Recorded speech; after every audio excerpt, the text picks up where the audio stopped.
your philosophy.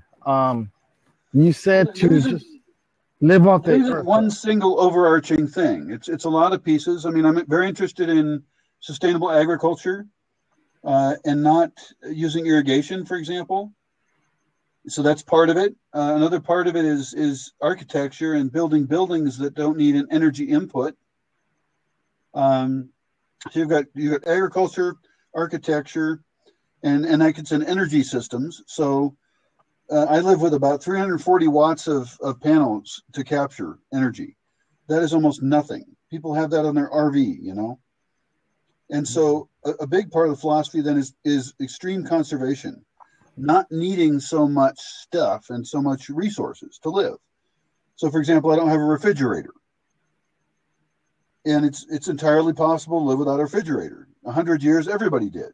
So we can kind of rediscover some of these old ways of doing things, but at the same time, pick the best of new technology.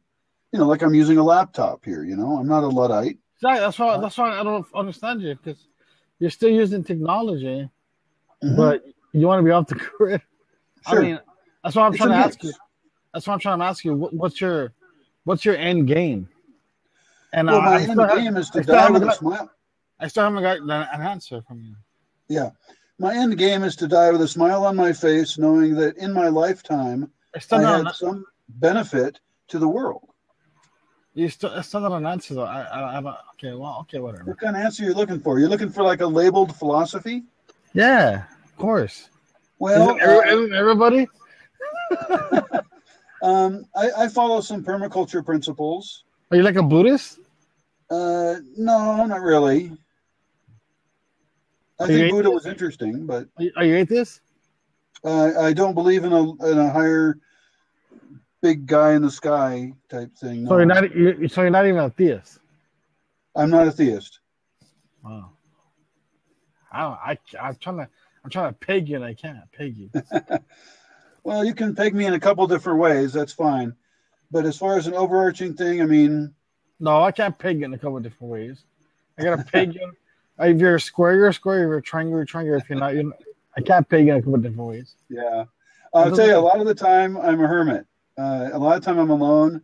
I've spent years alone at times, but Okay, well, lately I've been having people come and visit me again. So, yeah, I can't even call you a hermit because you're coming uh, out on social media. So that's not a hermit. yeah, it's true. Yeah, I can't figure you out then. If I was going to label you or you were going to label you, what, Hey, what you're would you not label you're you not as? really a naturalist. You're not really an atheist. You're not really an environmentalist. You're not really. I don't know what you are then. Yeah, I'm a mix. Not really a survivalist. Not really a Um, survivor. Not really a prepper. Not really prepper, yeah. Although, see, all those things you just mentioned, I like a whole bunch of parts of those. You're not looking for a following. No, Right. preferably no. I would like people to borrow my ideas if they like them, and then they can experiment and do their own work. Hmm. But yeah, I'm not interested in having a cult or anything. But you still haven't given an idea to like grasp. Yeah. Well, how about you? How would you define yourself? Just the average American working man that's trying to survive in this fucked up world. That's it. I That's a mean, tough role. yeah. Yeah. I can't. I mean, I'm just an atypical Hispanic African American man in America. 40 years old, single. That's it. That's my slot. Where's Cool. your slot? Hey, Well, do you know what? do you You know speak what's Spanish? I know a little bit. The reason why I'm asking you, dude, is it's not because I'm trying to put you down here. Yeah. It's your appearance. You look like you're out to send a message. Oh, You really do. okay. And like you have this like cool ass beard. Oh, thank Your you. voice is fucking cool as fuck. Great. You have this nice, I don't know what that is, the purple thing. You look like you're about to preach. That's I, I tell you, I do get a little bit preachy sometimes, and I'm not sure that's my best attribute. Yeah, I'm just trying to figure out what you're preaching about. That's what I want to know. Yeah. And I do come from a very religious background. One of my friends calls me a priest without a god. Right. So And I guess, I guess if you were gonna try and define me, it would be as a cultural designer, because Culture. I'm trying to make a conscious effort to, rather Okay. than take the Okay. culture I was given. Okay. Let me ask you a question then. What's that? I'm asking you a question. It's culture, right? Cultural designer. Should have Syria raised against the government? Should what? Should have Syria, the citizens of Syria, you know what Syria is? You Syria, know the country, yeah. the rebellion that's going on? Should have they oppressed the government and gone into this big old civil war? I actually have no idea. I like to know a lot of things, but See, I'm trying. sure. You see, the problem is I don't know the details of that situation very well. I do know that when your government no longer is following the law and they become an oppressive force against the people, if they no longer have the justification of the people for their authority, then the people should get rid of the government and install a valid government. I don't know whether that was the case in that place. I haven't studied history on it at all, really. So, Okay, all right. yeah, I am not a fan, as far as Middle Eastern stuff and Islam goes. I'm not at all a fan of having religions run governments. I agree with that too. They shouldn't. I think religion and government should be separate. Yeah. Yeah. Okay, let me ask you another. You should ask another. Um, is there? I like your questions. They're very interesting. Yeah. Well, yeah. Okay. Do you believe if there's creation, there should be a creator? Uh, Or is we it have a universe, right? right? And so will we call that creation? I would. Okay. Well, it's here. There's stuff here. And In a sense, each moment creates the next moment. So today was created by yesterday. This moment was created by the last moment. oh, come on. Even if you look at Newtonian physics, things are moving and we're not doing things. How the hell did all this shit get here? I don't have any idea. You could talk to astrophysicists or something, and I don't actually think that they have the answer to that. They certainly know more than I do. But yeah, I just don't see a God guy in the sky. And I've looked. I mean, I grew up extremely religious, and it was extremely painful for me to realize that I had no valid evidence. How come you don't believe in a God guy in the sky? Why? What's that? Why don't you believe in a God guy in the sky? Because there's no evidence for it. There's just no. I mean, I know people want to believe, and I know it's very popular too, and that does make me think. Like, well, okay, everybody thinks this, just about. We really want to believe it. So, oh, you went away. You're welcome to come back. Maybe you just had to go take that pee real bad. But so for me, I mean, it's not a big deal. I don't have to go. I know it's very popular to believe in God and everything, but I don't feel any particular need to do anything about it. I do wish that other people would come up with more valid explanations for why they believe that, because some of the people who believe in one of the many gods that's postulated are kind of violent, and they want to do stuff about having their God, and they don't all agree with each other. So then there's just all this conflict over invisible beings, when we've got real issues right here that we need to work on that gods are not helping us with. We've got issues with water and how we're using water in society. We've got issues with food, how we're raising food and how we're moving it around using lots of oil that is going to get more expensive. We've got issues with having fished out our oceans so that there's no surplus of food there anymore, which is just an awful thing. We've got issues with the fertilizers that we use for agriculture poisoning the oceans so that all life there will die. Not tomorrow, but it's on the way. We've got this massive civilization infrastructure we've built up that's just colossally huge and complex that all needs fuel to run. If the electricity goes out tomorrow, then your water system fails, your transport system fails, your food system fails, and it is days before there's the water problems resulting from water conflicts. Not long after that, you have food issues, which are pretty critical. then you're going to have trouble with more disease. So you get this cascading failure of collapse. And we put ourselves in this really tricky situation now with, it's a fragile situation. So I think we might want to think about that. And I know there's a lot of things to think about in the world, but a lot of stuff is all kind of fits together. And probably the energy use one is the biggest one. My concern is that we're not even addressing the problem for real at all. We're not talking about the number one big fix. We're not talking about conservation, radical conservation right now. It's not popular. Nobody's going to make more money off of it. In a sense, we need to collapse civilization in a controlled way very quickly and find hopefully a more comfortable society to live in anyway, less oppressive and so forth. So if we do this controlled, purposeful reduction in our use, then we'll have a lot less chaos and violence and may have some chance at a better society. So that's the preachy end, if that's what you were looking for.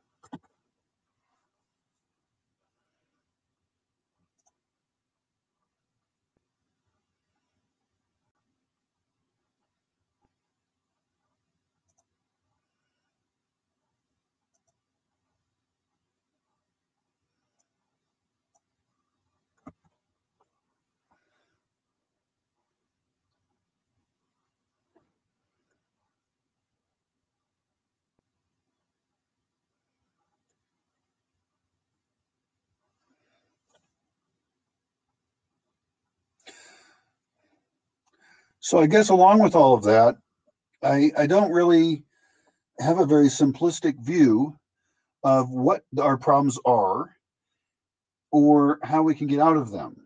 I think it's a lot of small solutions. Now, the Bosque Village project, this thing I've been working on since 2004, or really prior to that to be able to get to this point, is assembling different ways of living that I believe can be more fulfilling than the kind of society that many people are feeling trapped in. And part of that's energy systems and building and plants. That's actually the much easier part. And I've managed to live pretty comfortably now. I can have other people come and they can have a cool experience and they can harvest things and learn about plant reproduction and they can bake bread and work on kind of anachronistic crafts, some of which are still useful. They can learn to make sauerkraut and ferment foods.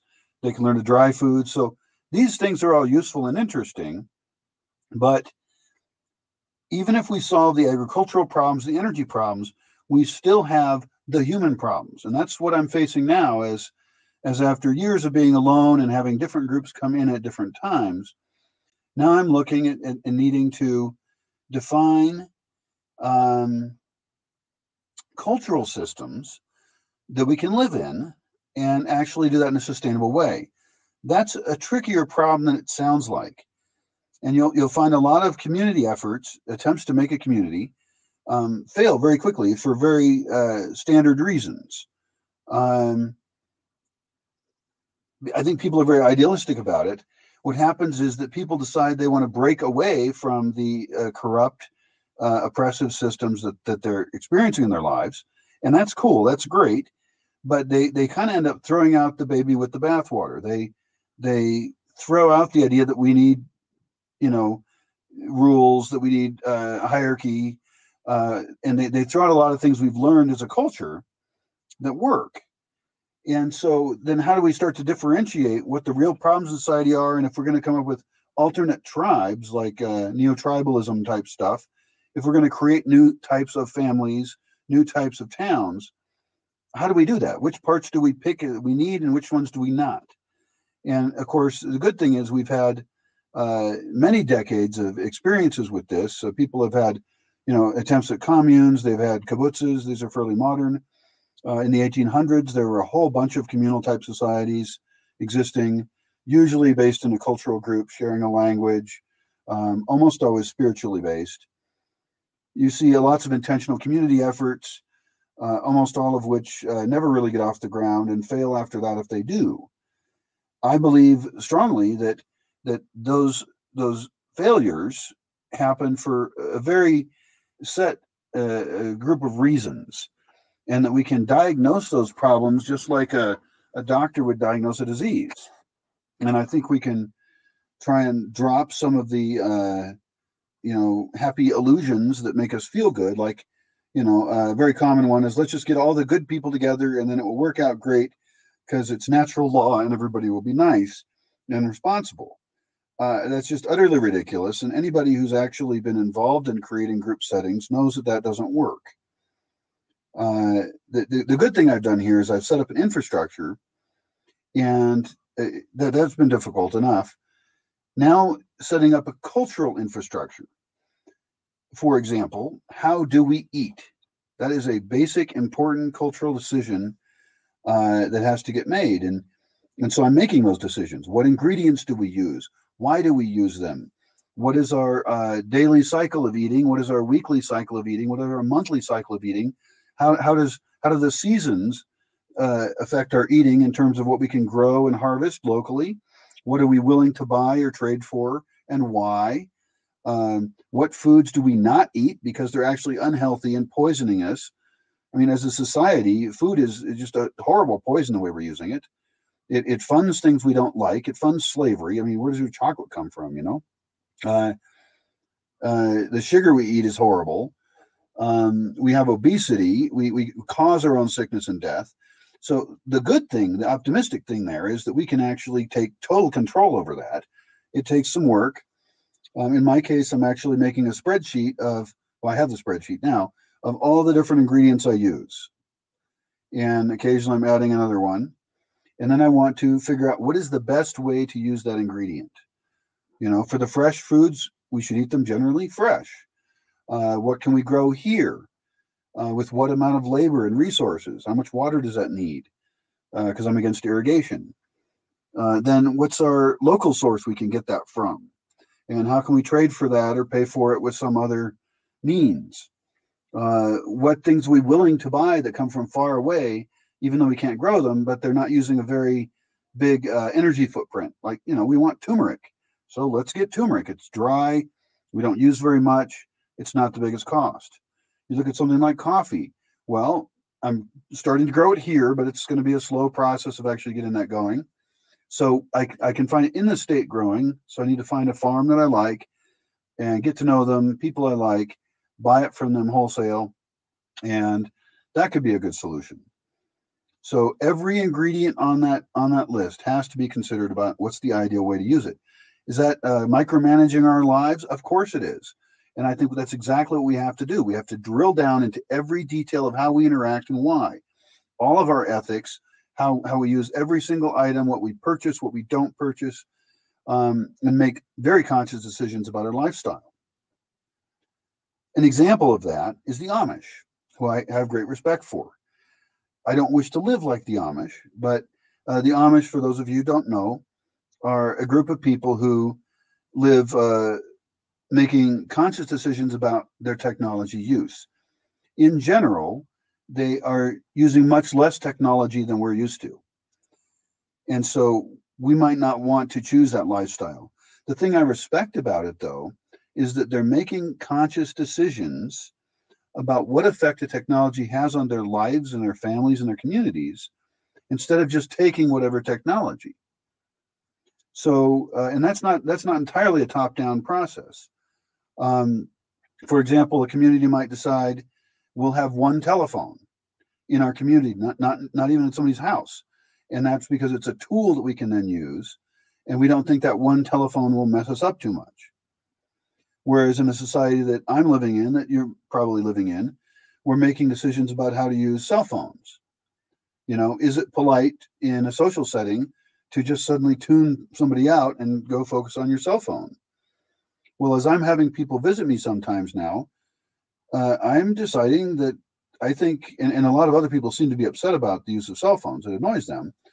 So this is an opportunity for us, not for society in general, but in a space like this, it is removed from the rest of society. We can say, look, that's just fucking rude to, when you're talking to somebody, pull out your phone and then they have to stand there like a dork waiting for you to talk to somebody else or poke at your little buttons and stuff. So I think as a culture, we can decide that, and I'm still thinking about this. I mean, these are not decisions from God here. These are decisions we make. But I think a good solution to that is you pull out your cell phone, you're no longer involved in that social interaction on the spot. Walk away and don't be like a zombie just kind of pretending to be there. So that's my thought at the moment. I just got a smartphone given to me, so I'm thinking about this a little bit more. Also, I have had the experience of I'm actually talking to someone who thinks that they want to hear me, and all of a sudden their phone makes a little noise and they've checked out immediately. That is just not going to work for me. So that's another example. And every part of life here has examples like that. Now, it's harder to do this than it is for the Amish. The Amish have a tradition of how they do things, so they have the authority of the past directing them. The other thing that the Amish have is they have a spiritual focus, and so there's some authoritarianism involved in that. Now, I don't want to do that. I don't want to pretend that there's a ethic or guidance coming from invisible sources. I believe that we are the people who are deciding these things. And so you in your own life, it's difficult to think about it. We live in very complex lives, and I would like to live in a fairly complex life. We have a lot more work to do in evaluating in our own lives what we think is right ethically, what is convenient, what is workable for us. How do we want to work in our social groups? What lies are okay? Which white lies or bad lies are okay or not? Do we accept infidelity in our group? I would recommend against dishonesty in relationships. I think it's one of the most horrible cancers in a social group. Honest openness could be fine, but there's lies and backbiting and hurting the people you love is a sickness, really, that people never recover from. I've seen cases in social groups where it just does permanent damage to someone's ability to feel emotionally trustworthy and accepted in their group. And you in your own life, you see what conflicts exist for you in relationships and how your work life is and how your sleep life is, how people socialize, how we celebrate holidays. So this is a lot of work we're talking about. If we really talk about designing your culture instead of just accepting what was given to you, wow, it's overwhelming, you know. And also you may be alone in that process if your friends aren't on board, of course. So if you decide that you want to focus your energy, like let's say, for example, you decide to spend less money and to save money and to have a financial padding for the future, and all of your friends are just wanting to consume all the time, you will very likely be disconnecting from your friends because you won't be able to keep up with them on the consumption end, and you'll want to spend your time differently. So almost anyone attempting to do this will suffer some from it socially. In my case, I've decided that the solution for me, the path that I've chosen, is to break completely away from society. Well, not completely, but a lot, to an uncomfortable level for many years, and then see how I can make that work, and then invite other people who like that into it. That's a lot easier than struggling with the existing social norms around me. And luckily, I mean, in the past, in life, I've been in social settings that had a lot of elements I liked, a lot of cultural freedom, not as judgmental and narrow as some people's cultures. So, and I think that there are quite a few people who are uncomfortable in their social realms. They feel like they can't express themselves. They're not fulfilled in various ways, and in some ways, they're all just trapping each other. But it's very hard to just kind of release from our own cultural bondage. Uh, and as I say all these things, I want to make it clear I'm not speaking from any fancy position of like I know how everything should be. I figured out a lot of things about, I figured out composting toilets and pea gardens, and so the human body waste problem is solved. I figured out how to solve other kinds of waste problems. Figured out how to eat better. I still need to formalize some of that. Figuring out how to build better buildings, but I'm not a very good builder yet. So that's an ongoing process. And still not at all an expert or even good at dealing with people, especially after so many years alone. I think that I actually have some issues just from my own being alone for so long, I guess, has probably not served me well. I used to be very social and very agreeable in a lot of ways, but at this point, I think I have some just damage that I probably have to heal from, really, because so many of my human interactions have been in this really unbalanced environment. But I hope to fix that. That's the current goal. Or I could just go back to being a hermit, but that's not very fun. So we'll see. And that's why I say that the social part is really the harder part for us, because I don't think we should be imagining that there's a magic, better person out there that we can be more moral, even more responsible magically. We are dealing with our DNA as we're evolved. We're dealing with coming from a fairly spoiled culture. We are children of the industrial world. I certainly am, and I've had to work at retraining myself, and I'm not done yet.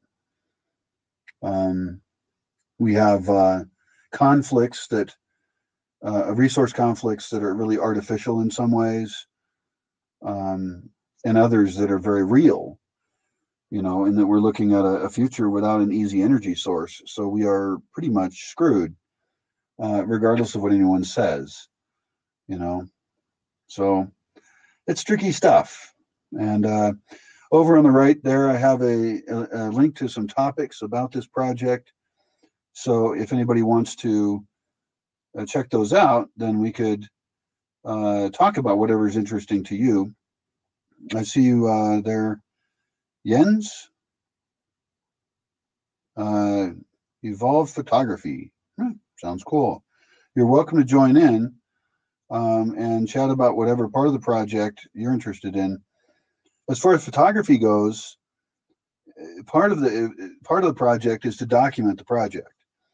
This is not a project to escape society and just hide out. Cool, Jens. That's cool. But that's very non-normal for this kind of effort. Our goal is to broadcast it. And I don't mean just make videos showing how cool we are and how it's all polished and stuff. I like a much more documentary feel to it, where we show our mistakes. I don't want to just present the solutions. I want to present the processes we go through to get to the solutions, and those processes involve a lot of failure. Now, in this case, I'm located in central Mexico, kind of between Mexico City and Guadalajara, up in the mountains, so it's remote. Nearest neighbors are a few kilometers away. It's all forest, oak and pine, so really nice land.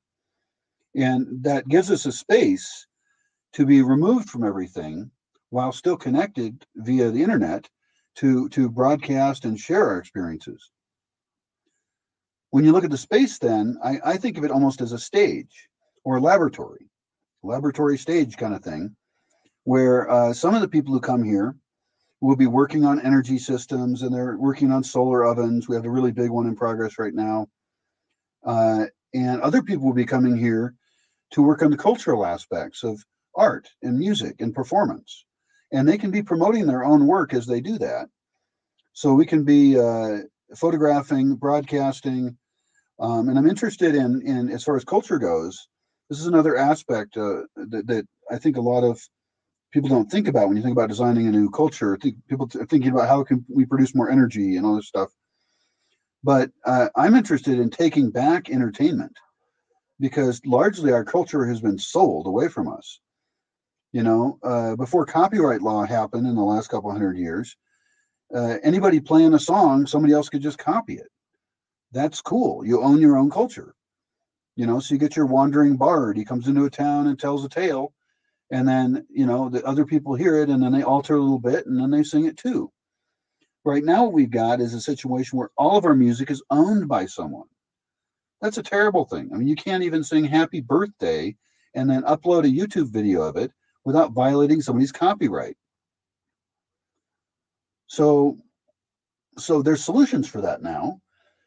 We simply don't have to participate in it.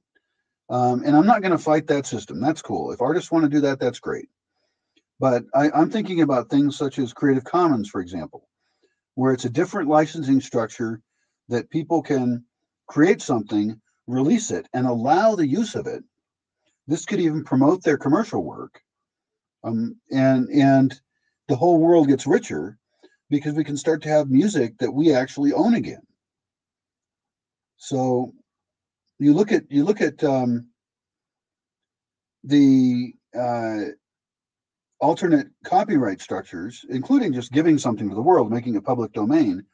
And you can imagine where we can sing happy birthday and we can put it on YouTube and nobody has to pay anything for it.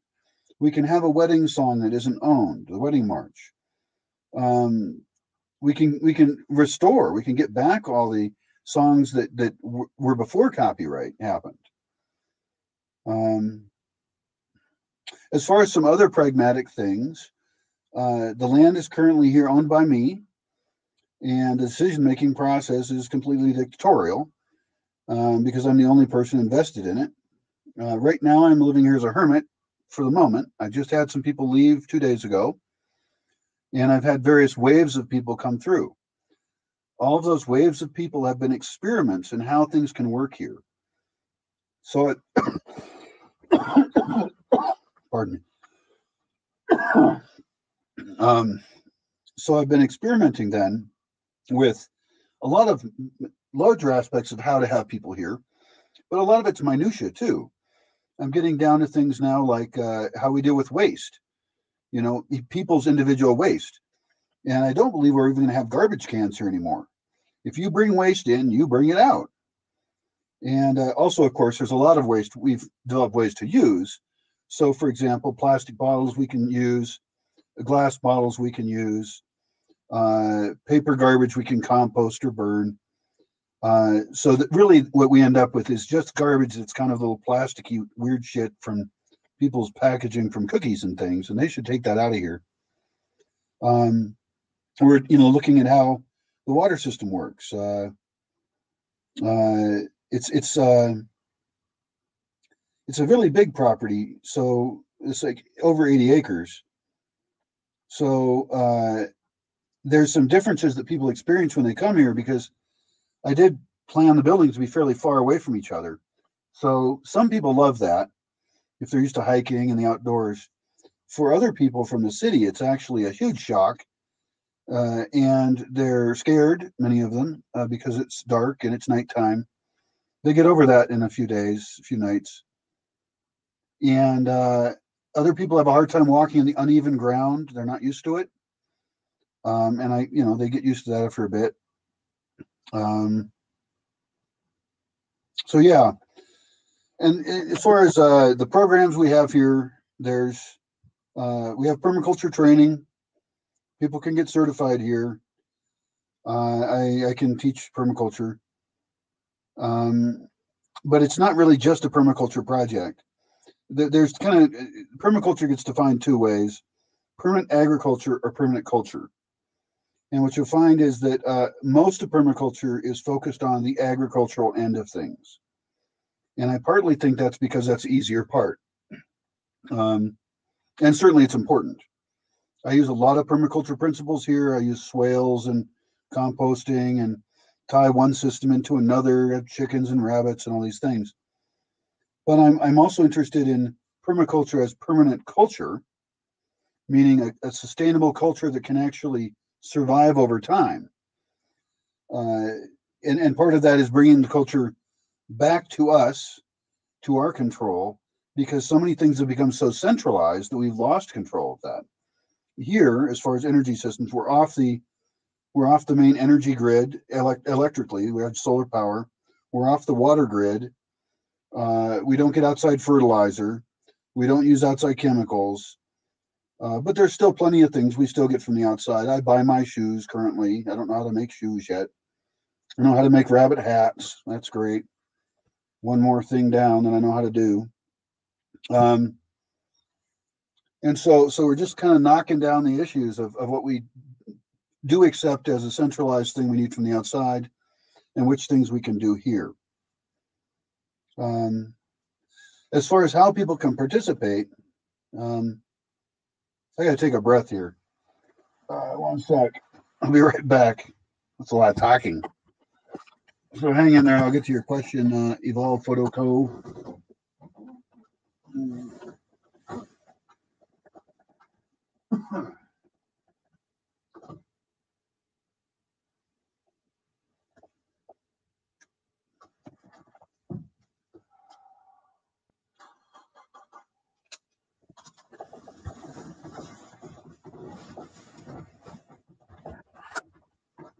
All right. What I can do is edit that out later because I'll actually post this later. So if I like how I sound, I get kind of excited, you know. I get kind of excited because it's an exciting project. So I talk too fast, and I'm excited to share it with other people. In the early years of this project, I didn't want to share it with other people because it wasn't set up enough. It wasn't comfortable. I didn't have things figured out, and now I can share it. I first arrived here in 2004, and the first 3 years were extremely difficult. I didn't speak Spanish. I didn't have friends, and I didn't know how to get anything done. And you know, doing this kind of project is a lot different than reading about it. And you know, I mean, I had some experiences prior. I mean, I started growing things when I was a kid with my dad, but still, nothing really can train you fully for this kind of thing. As far as years alone, I mean, it's been a lot of alone years. And even when I have people here, in a sense, I'm still alone because I'm in my role. And, you know, only a few of those years have I had, you know, like human level intimate company. So that's been tough and it will continue to be tough.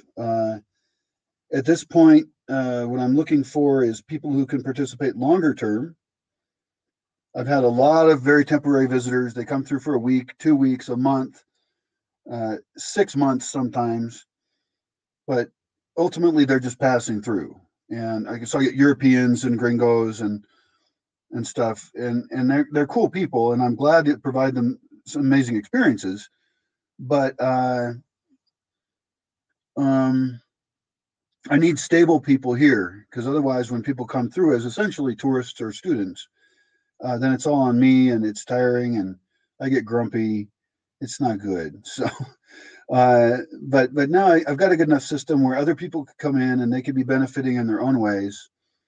And so the current plan is to have people come in as participants, and some of them would be paying and some of them wouldn't be. They would be signed on for having their experience broadcast. So I've got new camera, need some other cameras, and I'm getting better at video editing. You can look at the YouTube channel and you can see a video we just made of going to town. And so I'm thinking the pieces are in place now for people to have it not be all me, you know, to have other people working on parts of it. Yeah. I should be forming a nonprofit. I'm speaking to a lawyer. He hasn't got back to me. He's not real good at that. So there's a couple models. Another model that's interesting would be crowdfunding.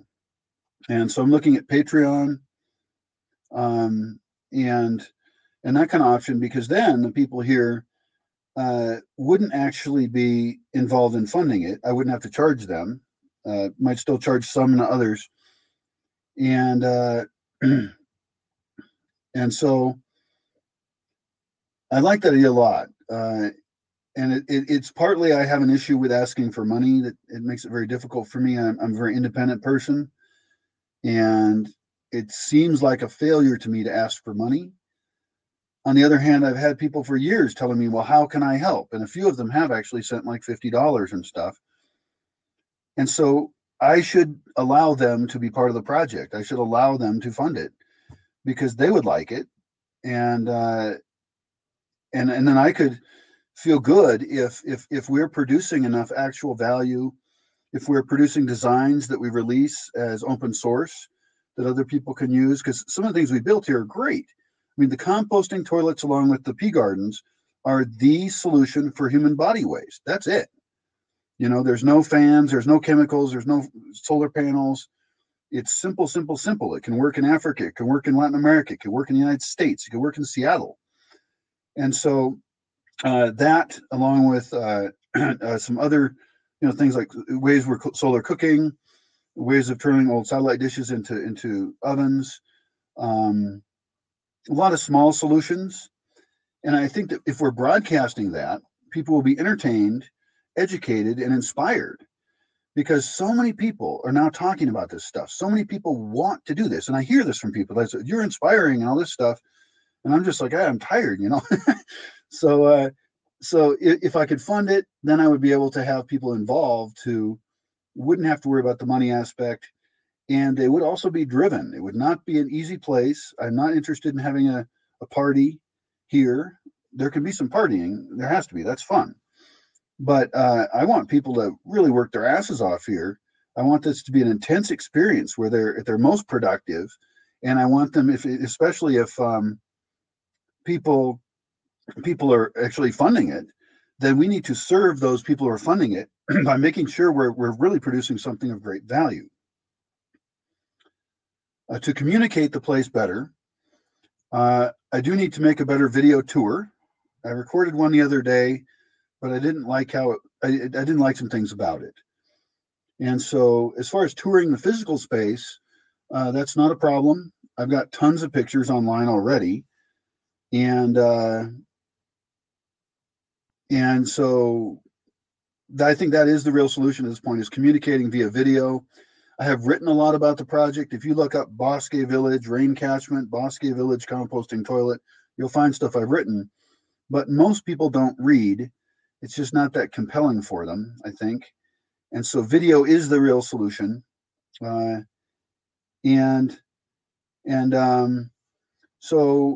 I'm looking at partnering with people who have skills I don't have.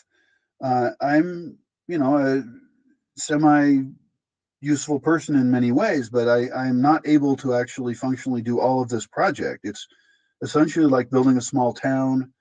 It's communications is a big issue. Like, I mean, I'm not very good at editing video, really, and I'm doing it, but it's a struggle for me, and then I avoid it. I've got tons of footage that can be made into videos. So that's a case where that's a critical function. One option for me is to upload that video to a server and then crowdsource the editing, because there's some people who might get off on editing it. They could do it for their portfolio, or they could do it because they love the project. So that's fine. There's a lot of ways that I could partner with people, but it's tricky. And I get a lot of proposals from people who would actually be a drain on the project. And unfortunately, I have some experiences with this sort of thing.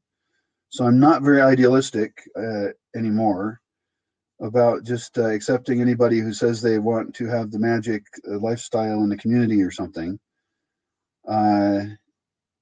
So yeah, it's a trick.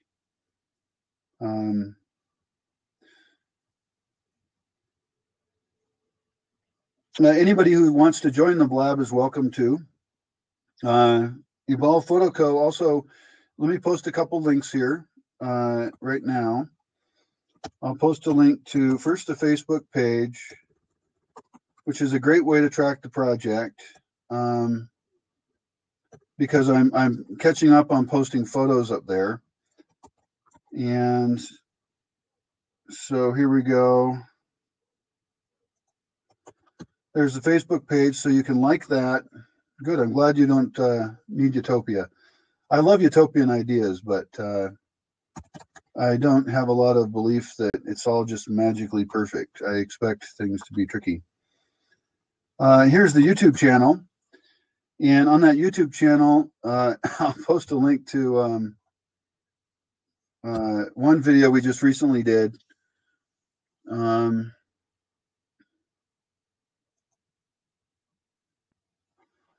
Because I believe that we can be publishing videos out of here every week, showing the people who are here and their performances, the discussions that are happening, the projects that are in progress, our successes, our failures. And I think that can almost be like a television show where people are interested in watching the characters. Some of the people who come here will be inherently, sorry, some of the people who come here will be inherently entertaining. And they can even be promoting their own art. That's fine. Evolved Photo. Yes, I did see the show Utopia, and I followed it very carefully. That was very interesting to me. I watched the live stream a tiny bit, and then I downloaded the shows of it. And they spent like $30 million or something producing that show. They had a staff of 300. I believe I can do better than that show. Why did it fail? I'm not sure. I don't know the business aspect of did they have the ratings. I assumed if they had bigger ratings, they could have made it. I know that their costs were huge. Their team was so big. So that's part of it. The characters on the show, the people were actually fairly interesting. They were failing to create a utopia entirely because they had no agreed upon values. They were doing things like, changing who's in charge every day. And so they didn't start out agreeing on anything. And that's just a standard ass recipe for conflict. So the Fox TV show Utopia was set up for failure because in some ways it was set up just like a lot of other communities are. You get a bunch of interesting, good people together. Those people were better than the average person. They were more aware, even though they had some issues, of course, because people do. But they failed because there was no centralized way for them to make decisions about what they wanted to do. So it was just constant conflict. But I was very interested. In fact, I keep an invite list of people I want to invite here. And some of those people are on the invite list. The Archer woman, I'm friends with her on Facebook. And a couple of the other ones I thought were actually really interesting. The difference is in the Bosque project versus the Fox Utopia project is that here there is already a set of guidelines on how we do a whole bunch of stuff. This is how we buy the food. This is what food we buy. This is how we eat the food. This is what we do with the food waste.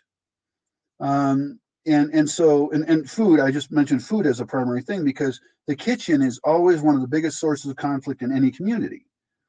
Even Burning Man camp that I was involved with had a huge conflict over they were going to have meat or not, Well, a lot of this stuff is not going to be up for debate in this project. In other words, this is not a thing where people all come together and it's some kind of democratic thing where it's like, let's all just do whatever we want to do and then try and make everyone else do it. That is a recipe for failure. Many other communities have failed that way, and they will continue to do so. So here we have systems about how we do lots of things. Of course, not all the systems are figured out. There's always going to be more issues. And we're going to have personality conflicts because that's how it goes. As far as decision-making process, I'm going to die someday. And I would like this project to continue after I die. So right now, the decision-making is done by one guy, me, total dictatorship. Now, that isn't a dictatorship in absence of information. I've been talking with people and dealing with people in communities for decades. And I've dealt with people who have come through here, and I've heard them and seen what they want to do, which largely is not compatible with sustainability at all. And so in many cases, it's a direct threat to the survival of the project. So they're not invested. They're tourists. They're here for a week or something. And their idea of something good is like, well, we should all have free chocolate. or let's harvest this plant that we have only one of, you know, or let's damage the reputation of the Bosque project in local communities. That has happened.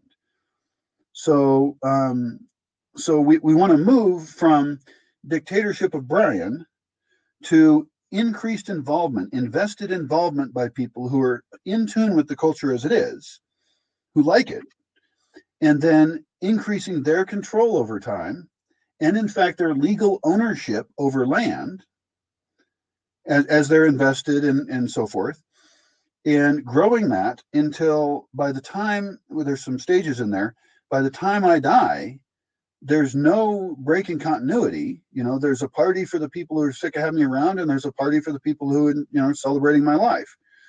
And then that entity, whether it's a business or a circus, I use that term in terms of social organization, or a tribe, or a town, more similar to co-housing, whatever that entity ends up being, is able to continue and survive into the unknown future.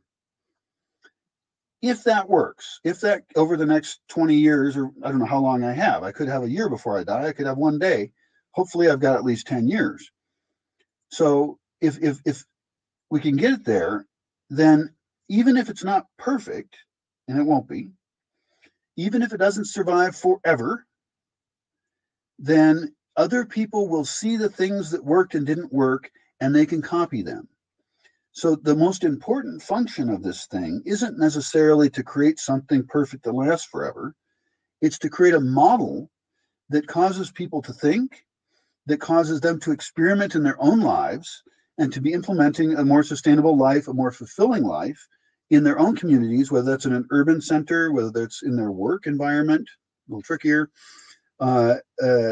certainly among their social world. And this gets into something really interesting as people come here, is that we are all actually social engineering each other all the time. We have an impact on everyone around us. We are like a stone thrown into a pond that ripples out, and each other person, their ripples intersect with ours. This is going to sound all cool and new agey for people who love that shit. And so we really can start to look at what is our effect on the people around us, and how can we start to examine ourselves, and look at what we need to change in ourselves to create the kind of society and relationships we want. A lot of us, me too, in our frustration at how the world works, want to attack others because we feel attacked by them. We're defending ourselves by with methods that we don't even like. And we're just caught sometimes in this storm of reacting against people, reacting against our own childhood or our parents or siblings or work environment, or, that we're oppressed by society, which of course we are. We're all oppressing each other all the time. So then I don't have a way to change society. I'm not interested. Well, I'm interested, but I don't have any power at larger, higher levels. The greatest power I have, and a lot of people I think know this, is to control yourself, to look in at your own self-development and put yourself in a bunch of different social states. Back away from things, analyze, experiment, look at why you're doing what you're doing. And so then we can start to, after we've all done that, say, okay, are there cultural elements that we can decide to agree upon how we'd like to operate differently than we do? Maybe it's as simple as how we lend things and borrow things from each other. Now, this is an interesting tiny example, okay? It affects friendships. It really affects things. Property really does matter. And anybody who thinks, oh, everything could just be free and all this crap, they're Looney Tunes. Let's say I have a tool and I'm going to lend it to you, and then you're going to give it back. Well, what we've just done is we've made a contract. The problem is that rarely is that contract very well defined. So, for example, let's say I lend it to you at my house, and then now the tool is at your house, and you say, oh, well, yeah, come and get it whenever you want it. Okay, so now you're not giving it back to me in my own home. I have to do this extra energy of going to get it. You're holding it for ransom, essentially, and causing me to have to go get it. Instead of being a good borrower and bringing it back to the place that you got it. Uh, of course, then there's wear and tear. Now, maybe I'm accepting that there's going to be wear and tear on the tool because I want to help you. You're my friend, and I want you to be powerful, and I want you to be richer, so I want to lend you my tool.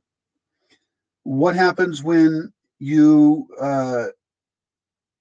use that tool in a bad way and it breaks it, it destroys it? How is that different than if it just breaks because it was old? You know, like if I lend you my car, what's your responsibility if the car breaks down? Well, if it breaks down for some reasons, we might say, oh, well, that's just cost of things. You know, it got a flat tire. What if you didn't put oil in it and it broke down because you didn't put oil in it? This is more your fault now. What if you lent the car or you lent the book to someone else, which was not part of the contract, I didn't think, and that book then got left out in the rain and destroyed? Or that car, you lent it to a less responsible person and I didn't contract to lend it to them. So we're talking about here, and this is just a small example, we're talking about the need for small, detailed social contracts because we don't have social law anymore. And we sure as heck don't want to be going to the courts for this stuff. You know, the courts, police, banking, insurance, all these things are a failure if you get into those. You're all just going to lose and be slaves to lawyers or the police. So as I see it, one of the reasons we have so many small disconnects, and this is, I mean, it's not just lending things, it's relationship rules and who can kiss who and who can flirt with who and what you should bring to a potluck or not. Or, you know, what happens if you slip on someone's stairs? 1,000 things. We used to live in a culture that was much simpler and we were all living in the same place all the time, right? We weren't transient. I'm talking about 300 years ago or even 100 years ago, depends on where you're at. I mean, where I live in the small town near me, not that much has changed. People got cars, but it's still pretty stable. Everybody knows what they're doing. Gender roles are pretty simple.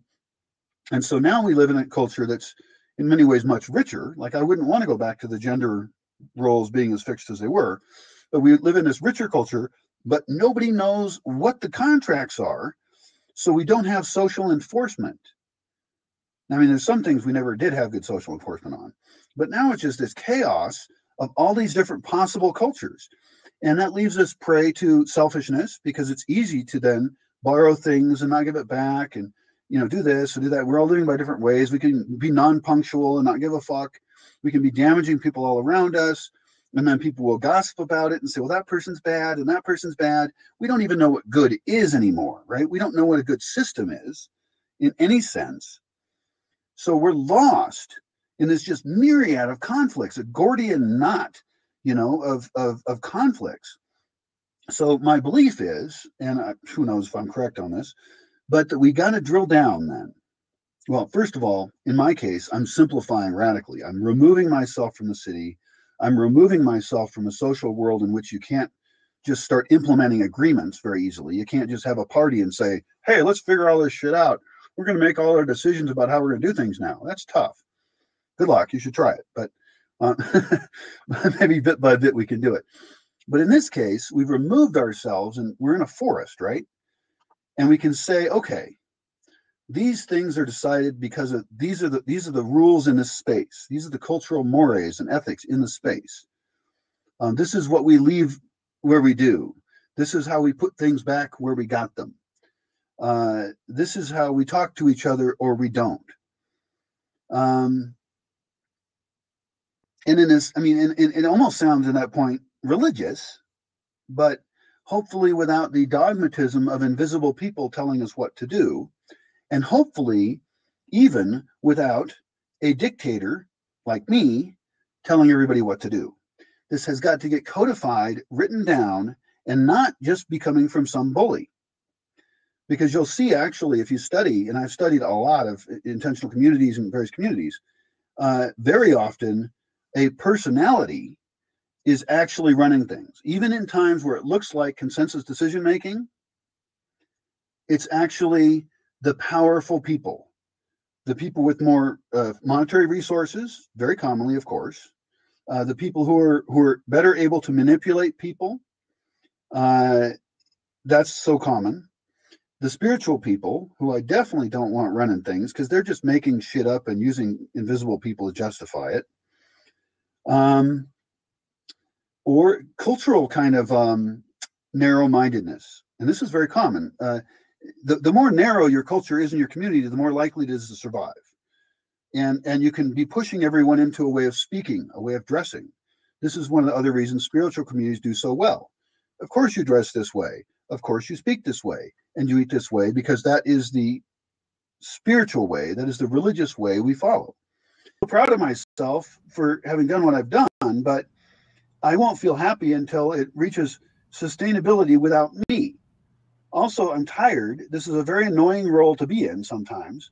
Yeah. And so I want other people to take some of the roles away, ones that they'll enjoy and even profit from.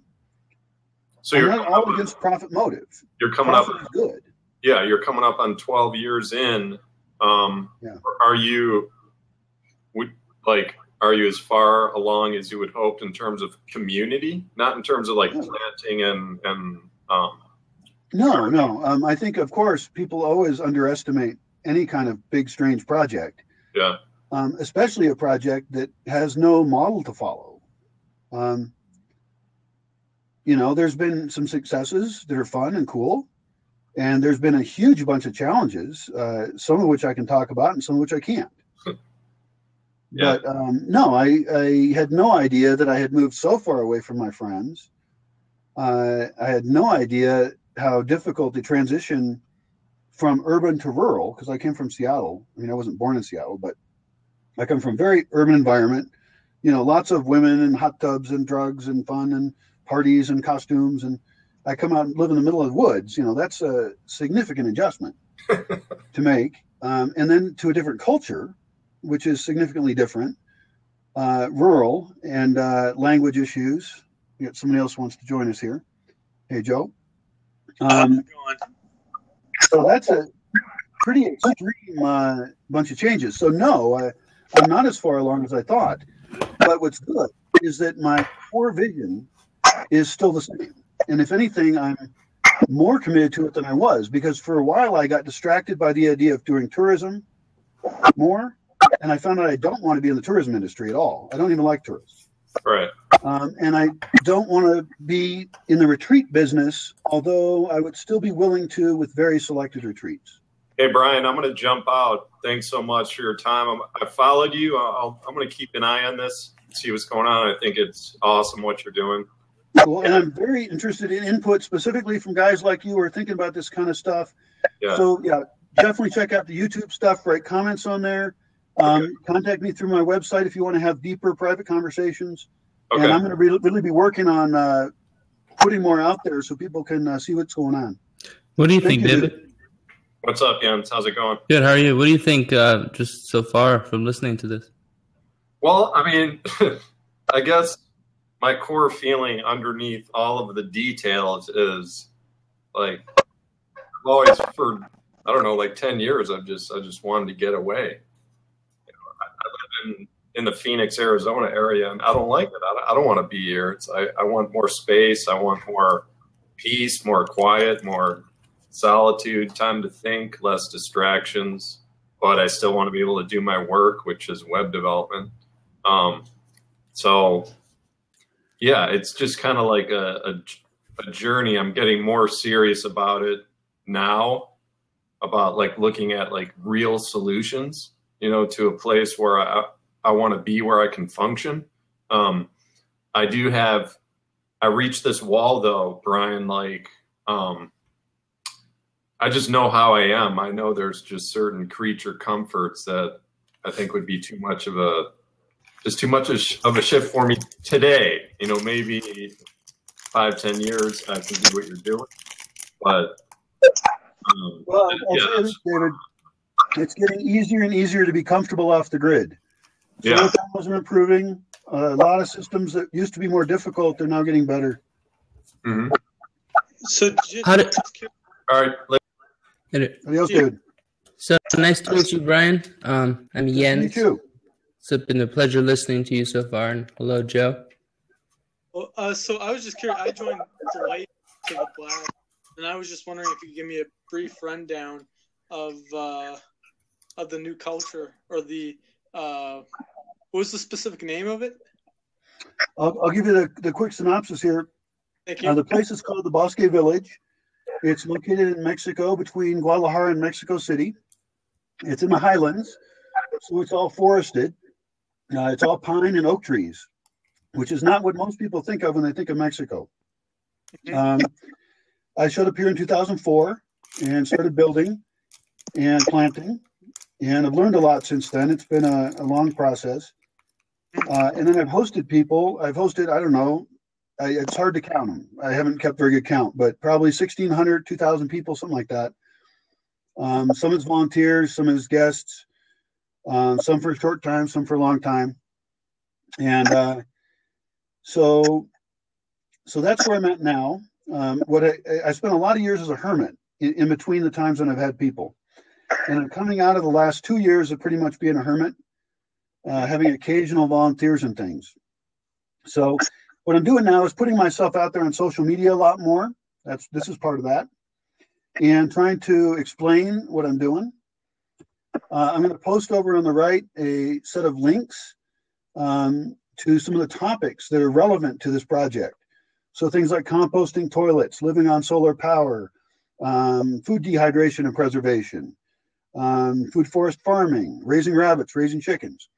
So you can look through that list and see which of those topics you might be interested in, and we can discuss more about those. Also, I do write on Quora as much as I can, because I think it's really important that we not just have a lot of fluffy words and abstract concepts for community, but that we drill down to the details and say, how does this shit actually work on a very pragmatic level? And that's the part where I say insulting things about hippies.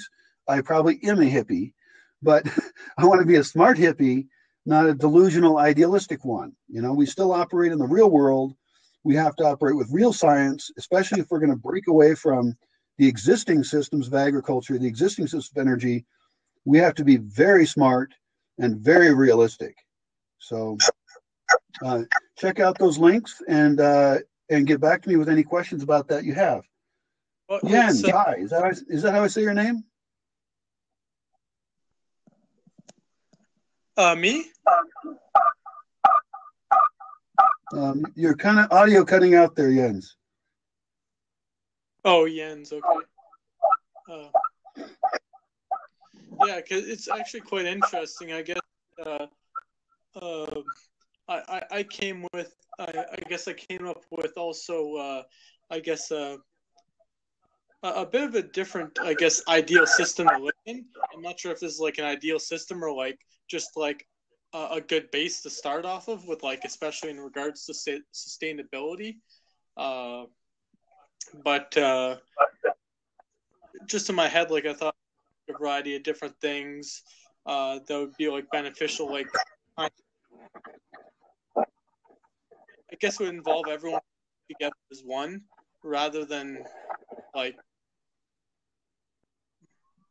my computer's starting up. But anyways, it'd be like everyone, like imagine if like in the human race was working together to further the human race as a whole.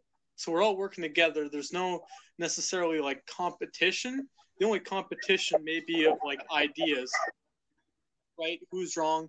Maybe if it's designing something, who has like a cooler design, but not necessarily competing businesses or something like that. Yeah.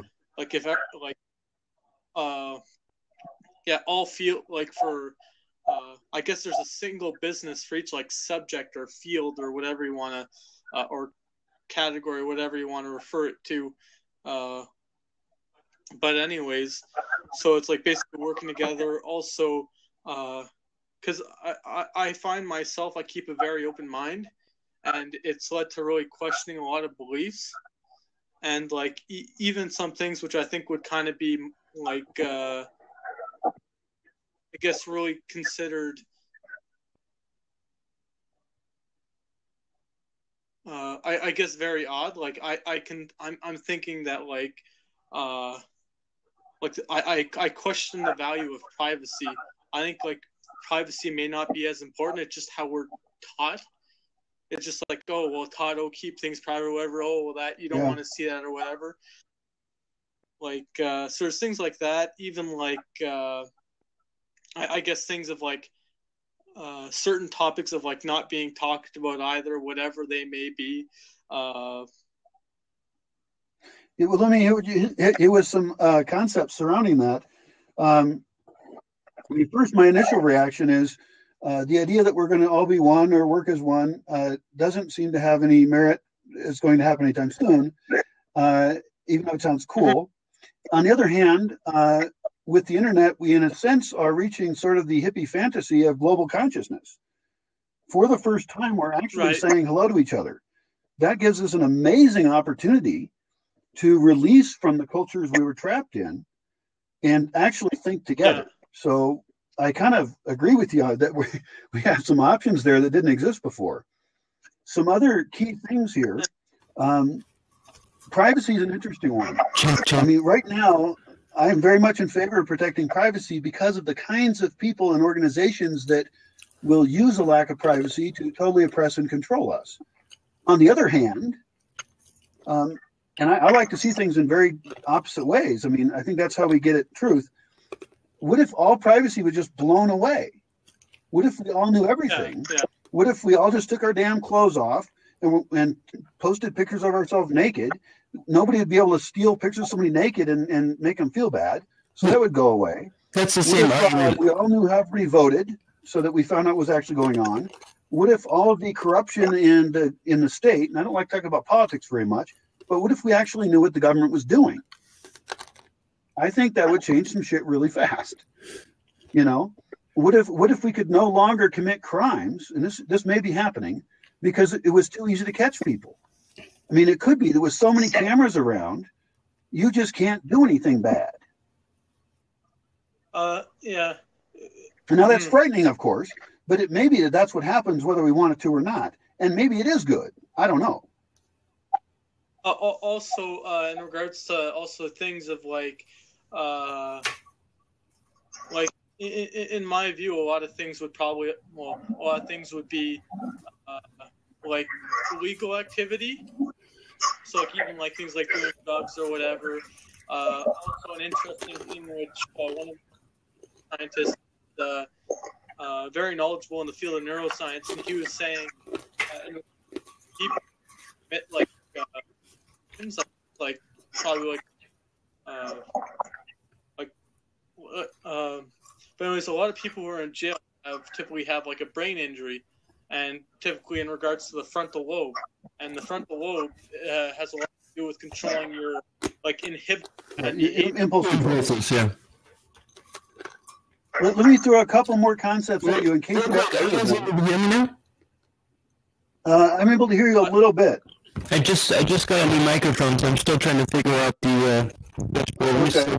Let me toss a couple ideas at Joe here, and then we'll get to you in a second. So a couple other things as far as the bigger picture here, which I mean mostly with this project, I'm focused very small picture because I'm on the ground here, you know. But an interesting couple concepts are Creative Commons. Are you familiar with what that is? Creative Commons? Creative Commons. Creative Commons. Okay, and I'll type that down here. If you look that up, you'll find it's a different licensing structure for intellectual property. It used to be that everybody owned all the intellectual property. So all the songs that existed in your culture, anybody could play them. We lost control of our culture when we allowed licensing to happen and let people own intellectual property. Now, by beginning to, and we don't even have to fight the existing system, we can just ignore it. We can start to create our own art and music and release it to let other people also use it. Now, Creative Commons licensing allows you several different types of doing that to make you feel comfortable. Like, for example, you can say that someone can't use it for commercial purposes. That's cool. The other thing we could do is just release stuff as public domain and say you can do whatever the hell you want with it. So we can actually escape from a very powerful structure of the way that licensing things work. The other one is open source, and as David points out, open source licensing is kind of a super structure, is a superset, I guess, of Creative Commons, I think. Anyway, we can make a lot of other designs open source. So, for example, if you're in the Bosque, I come up with an innovative way to do a solar oven. Instead of patenting that and saying only I get to use it unless you pay me a royalty, I can say the world gets this because I'm being funded by patrons anyway, and I want the world to have this. If enough people start to innovate, which we're not able to do collaboratively, right, around the world, and give their shit away, then we all get wealthier, not in terms of money, but we get wealthier very quickly.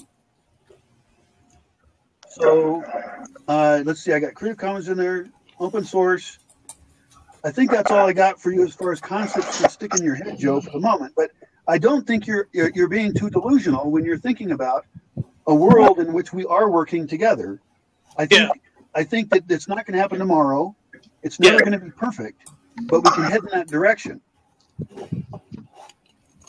Hi, Claire. Thanks for joining us. Let's check your audio again. Hey, can you hear me? Check. 1, 2. 1, 2, check. Jens, you're very, very gravelly.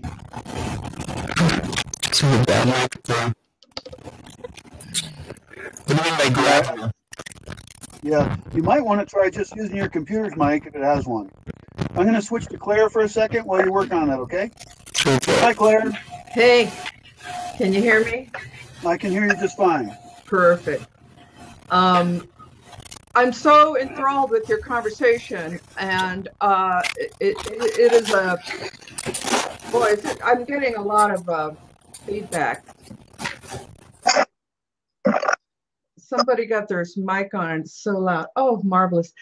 Anyway, I'm a writer, and I'm about to try to blossom and things like that. And I'm really hooked into your points because it seems to me, and I'm working from a different angle on the same sort of vision, which is to say that young mothers are shouldering, or fathers, shouldering so much burden with the raising of children in this particular structure.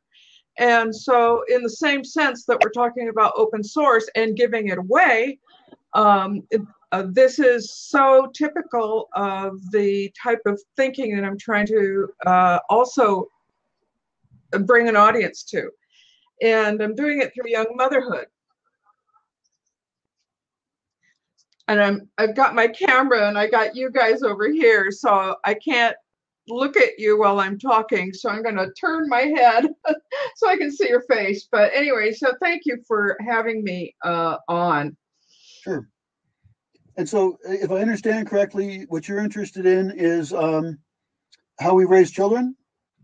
Well, I just think that it's a group of people who haven't got a vision. They feel very vulnerable and insecure and need propping up because they're the ones who actually are cradling the future. So, you know, it's like if anyone is going to get an idea like you're talking about, it's those people because they're on the ledge. There's no choice for them. And they have to jump. They have to swim a while. And I thought, wow, it'd be cool to get into a conversation like you're doing to help them find a new vision. What can I say? A couple of thoughts on that. One is that almost always when you look at intentional communities, especially the more modern ones, one of the primary motivations for people getting together is to make a better environment for raising their kids. Right. Because we were not evolved culturally to raise children in the nuclear family. We were evolved to do it in the extended family. Thank you. Exactly. Yeah. So I'm looking at, like, okay, as a stepping stone type of thing, try to create structures in which, let's say, young mothers could subscribe. And if we got 12 to 25 people involved, then a funding would come out for organizing groups so that mothers could relax and enjoy a meditation class, let's say, still supervising their young children at whatever activity they're in, and hire some university student to take care of the kids and organize them into a game. And mothers could have a meeting as to exactly what we're talking about, because we all need time. And that's almost a teaching, if you see what I'm saying. You know, that's almost like, yeah, that's a demo. Let's do more of this. Mm-hmm. Yeah, I think that's fantastic. I don't have kids myself, but I realize that. Nor do I. but that is where it's at. I mean, and I refer to my own death, and in a sense, this project is my child, and I've tried to figure out where to fit kids into that. Because I like kids, actually. I like talking to them when they're in a good mood, if they're smart and they're polite. Sort of like us. People like talking to us under the same circumstance. Yeah. So here, for example, I want to build a Kidville, an area for kids that has childcare, qualified, good childcare, lots of activities for the kids. Well, we already have that. We already have that. If I may interrupt. No, go ahead. So that's already organized, but it still doesn't shoulder a lot more responsibility. In other words, there's still a payment to be made. And so that is work hours that we measure. And what we're talking about is calculated slavery, frankly. And I don't want to further impose a burden on the parent. So what I was thinking is that there is a larger collective that actually funds this. Now, we might think of it, because in our primitive time right now, but 100 years from now they won't, but we might think of it as government, because that's how we organize. And so then funding coming from the government means that the rest of society is also invested in extending parental time during a crucial moment in their child's development. Now, to what degree do schools fulfill that need or not? None, because, but it's a similar feeling. It's organized activity, but it's not sitting in desks frozen. You know, it's Right. full of activity and this kind of thing. But what it does, and the singular purpose, is to free up the time that parents most likely would have to spend with their children, when the child could benefit a lot more from being away from the parent, which gives every family a lot of relief from each other. So I'm looking for freedom. Right. So if schools were actually operating differently, if they were giving the kids a more holistic learning experience, not just in desks, would that give the break that you're imagining? Well, it's sort of it would be a first year of development in the vision that you're sharing, which is to say that it gets us all started on thinking about it, because it would provide a solution almost immediately that people could feel, grandparents and friends, and it would be a social upliftment. And Right. it would be a new way for people to integrate larger patterns. So I'm just looking for, what can we do immediately that can expand? Because once it starts working, it's its own mushroom. You know, it starts. Right. Once it works, people copy it.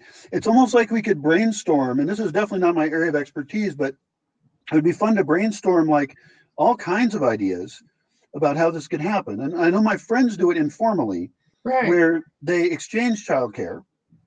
But unfortunately, a lot of people are transient. This has a big effect on our society. They're so Well, there you go. transient that they may not have in their neighborhood with their kids. Here's the big advantage that we have over parents 30 years ago, or even a shorter time ago. We have a way through Twitter to create communities that are private. And we can, let's say, have a dance class on Sunday mornings at 10 a.m. And the teacher can say, hey, to the class, let's meet under the oak tree. You know, there's a site that's pretty interesting to me. It's couch surfing. Have you heard of that? Yeah, I certainly heard the term. I kind of equated it with Airbnb for some reason. Sure. It's like Airbnb, but it's free. And so if you look at couch surfing as a model, what happens with couch surfing, I'll give you a real brief description. You can look it up. Travelers can stay in someone's home for free. Mm-hmm. It's either a night, it could be a week, it could be 2 weeks. And hosts accept couch surfers. Now, I've hosted lots of couch surfers. Cool. If you look me up on there, Brian Fay on couch surfing, you'll find I've hosted hundreds. I'll look it up. Yeah. Yeah. Now, the interesting thing is they have reputation management.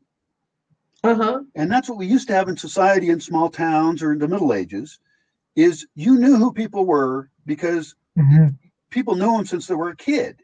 Yeah. Now we can't trust each other because we don't know who each other are.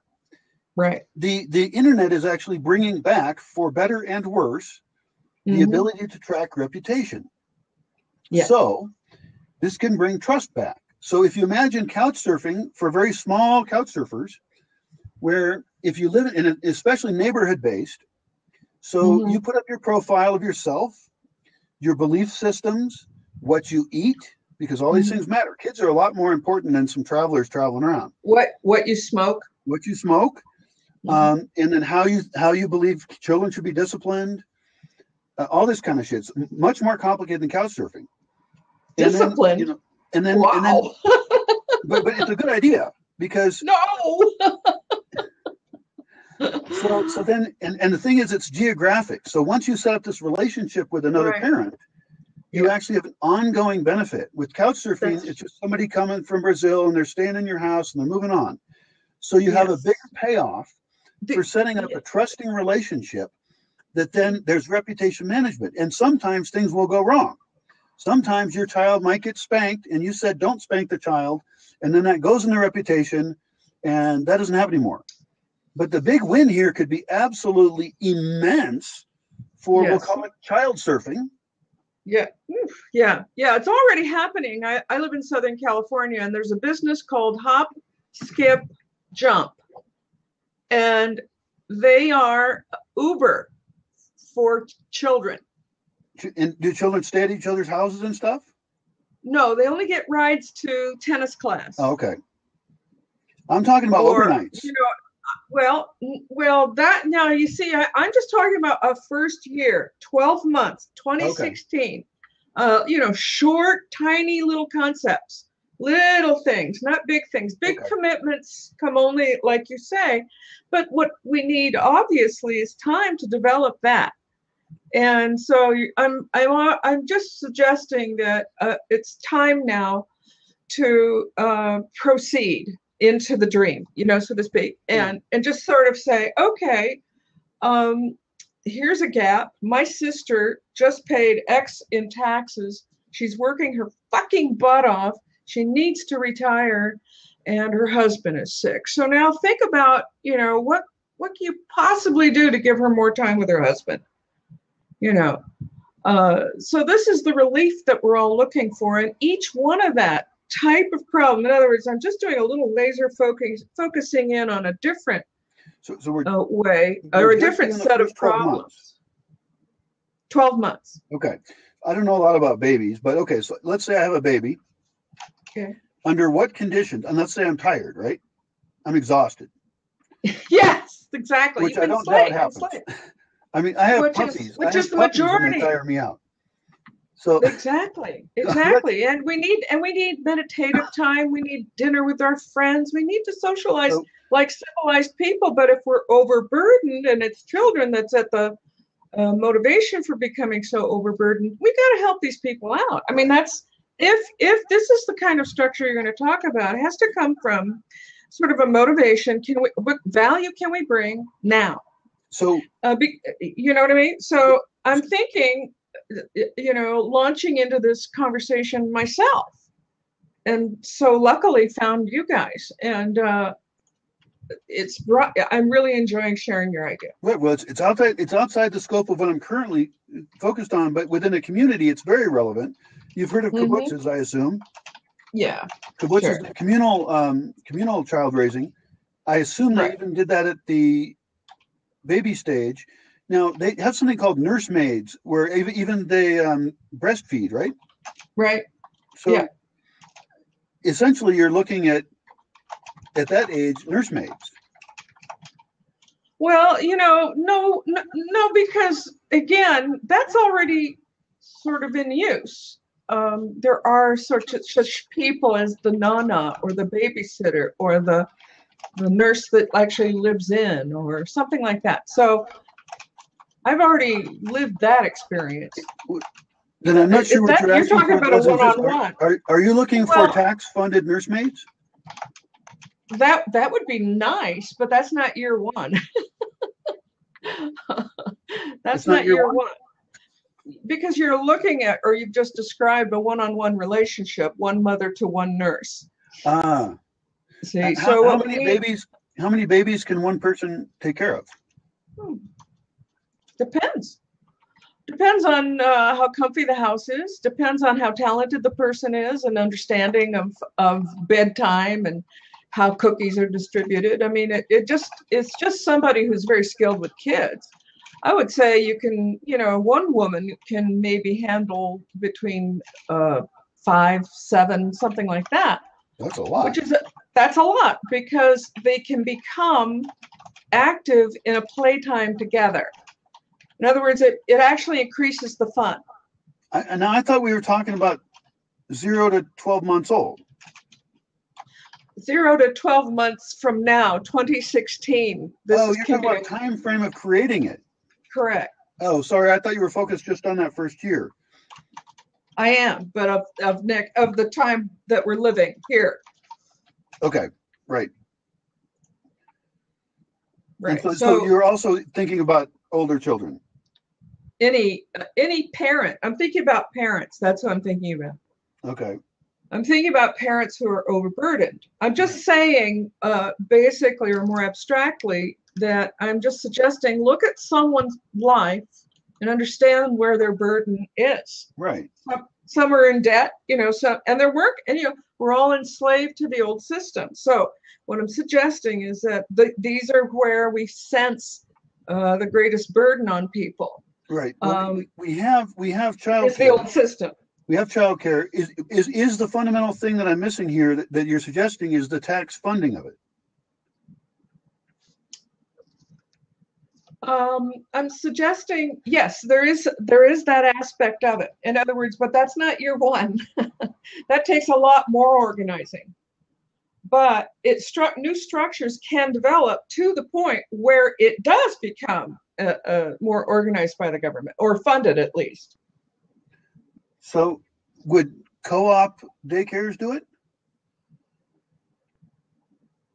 Yeah, that would be, co-op daycares, especially if they were employing the senior citizens at the same center. In other words, that daycare should be found close by or have a playground between a senior center. I'm trying to integrate groups. Yeah.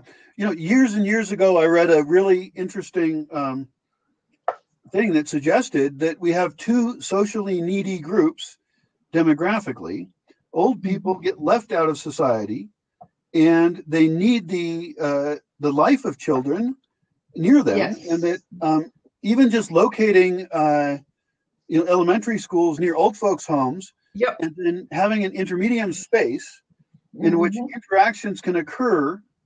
Right. At, voluntary levels, the kids that are enjoying it, the old folks that want it, not the grumpy old ones like I'll probably be. You're stuck in your room. You're stuck in your room reading a novel, and you really want to be with kids. I mean, this is energy that needs to be taken advantage of, and parents should benefit. Oh, the parents will benefit. The old folks will benefit. The kids will benefit. But the other partnership is very clear. But the real beneficiary that I'm trying to emphasize is that parents need that burden taken off of them. Yeah. it would totally help the parents. Yeah, it would give in other words, it would enrich. Yeah. We have babysitters who check their watches every 15 minutes. We have that. But we're still in. It's really great. Yeah, I think that if that's where we're getting to with really the most innovative thing that I've seen your face light up with, I think it's a really good idea, because you've got this resource of old people that are underutilized. You've got these hungry little minds who are energetic, and you've got these tired parents who need a break. Thank you. So if that could be organized, and it can, if there's like you say, locality. So I'm thinking maybe there's a playground between the old people and the young people, and it's noisy in the playground, so that's where the dining room is. And seniors who want to volunteer, and maybe there's only 30 kids, but maybe there's 10 seniors out there who are blowing the whistle and playing with them. Sure. And this elevates everyone. And then, of course, there's the lunch break, and everyone has to learn how to be polite to each other and things like that. So it's a benefit for each group, but a third beneficiary. So the benefit only expands. It only expands because now the parents can meet each other in coffee shops and spend money in the village. Yeah, I think it's great. So now the parents can say, in their marriage, hey, it's noon, let's get home. Let's take a break, let's enjoy life. And it's because we're working so hard and making the money to create the people who watch the watch that we need to put more leadership into helping people take the first step toward your vision. Your vision is very, very advanced. I like the name child proofing a lot. Yeah, that's awesome. If it can be organized. And the only thing we'd be adding to it is that we're looking at often the more likely hosts are some older folks who are in this case, we're picturing it. They're already folks who are in a supervised setting. So the structure's already there. We've already got the system in place to feed them. There are hotels. There are giant hotels filled with people who are just simply boxed away. So there's human energy to be harvested, so to speak. Just as an aside, Claire, let me ask you: do you have children in your life? Not presently, no. But you would like it. I always like to interact with kids. I learn a lot, So you would sign up for this? I would certainly sign up for it, yeah. Cool. I did, years ago, I did the Big Brother thing for a little guy, because his dad was off in Alaska working. He was a little guy from El Salvador. And that was kind of cool. I enjoyed it for a while, and I hope he benefited. And I'm not even an old person, but I still thought it was kind of cool. I took him hiking some, and I got to be the cool guy, So. Well, that's what men need to be. We all want that. Yeah, it was fun. And see, I think that all of us will chill out a little. In other words, the burden of living needs to be reduced. We get back to some of the culture we were supposed to be in, because, like I said, the extended family was that is the tribe. Well, in India, have that because we're all broken up. We're all moving around. Exactly. In India, the tradition is that grandparents are the ones who raise the children. Right. That's a community that enlarges. That's four adult people who are drawn into the family raising of children, and that's I think how they live so long.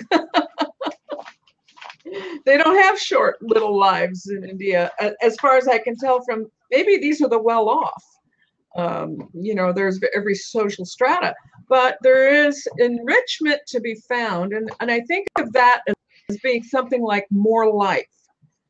And so children can have more life because they need to learn how to socialize, and old people can tell them no, no, no. And and they can do it with humor because they don't have to take care of these kids all day long. They just get to interact with them for fun. Right, they're not as burned out on them because I can't imagine. So what happens? Exhausting. So what happens is we enter into now we're talking the language of your vision. Now we're sort of like, wow, how do we grow this? Because after a year, if it is successful, and if it does have self-correcting kinds of mechanisms, every forum has written theirs. It's almost standard now, that you can't insult other people and so on, so those are the new rules, Right. Well, reputation management. I mean, the thing is, for the first time, there's software that can help you do this. It used to be you didn't need the software because you knew everyone, but now we don't know everyone. So that would be, I think, totally doable. Essentially, I mean, you're proposing what would be an amazingly cool startup, and it would also be very successful because people really care about their kids, Well, that's it. I was, because I have a book to sell, dude, so I've got a coloring book and it's 100 mandalas, and a journal. And it's like, I'll be there in November. Well, that's not very specific. So this 100 mandalas doesn't really touch anything specific. So it's not selling. So I'm thinking, who needs this? Because I'm a kind of a visionary in a quite different way, of course, than your process. But I'm just envisioning a culture in which parents get to chill out and color their coloring book and write in a journal. And I also have written and produced a course on manifesting, meaning how to make results occur within 12 months so that your vision is moving forward, and I don't want to be the only one dreaming this up. I want to join people like you who are dreaming it up, Just curious, because I had envisioned like my own ideal system. I'm still working out how to really describe everything and lay it out. But these were some of the key principles that would be incorporated. So things that I had written out in the past were things like transparency, collaboration, truth, honesty, health, communication, sustainability, fairness, equality, ethics, positivity, world of leaders, no followers, selflessness, global scaling, efficiency, effectiveness, no waste, and repetitiveness. That's in regards to like no waste, I handle a website called Green Mary, and she does a zero waste management for festivals in California. I've been doing her website since the beginning. I know the whole story.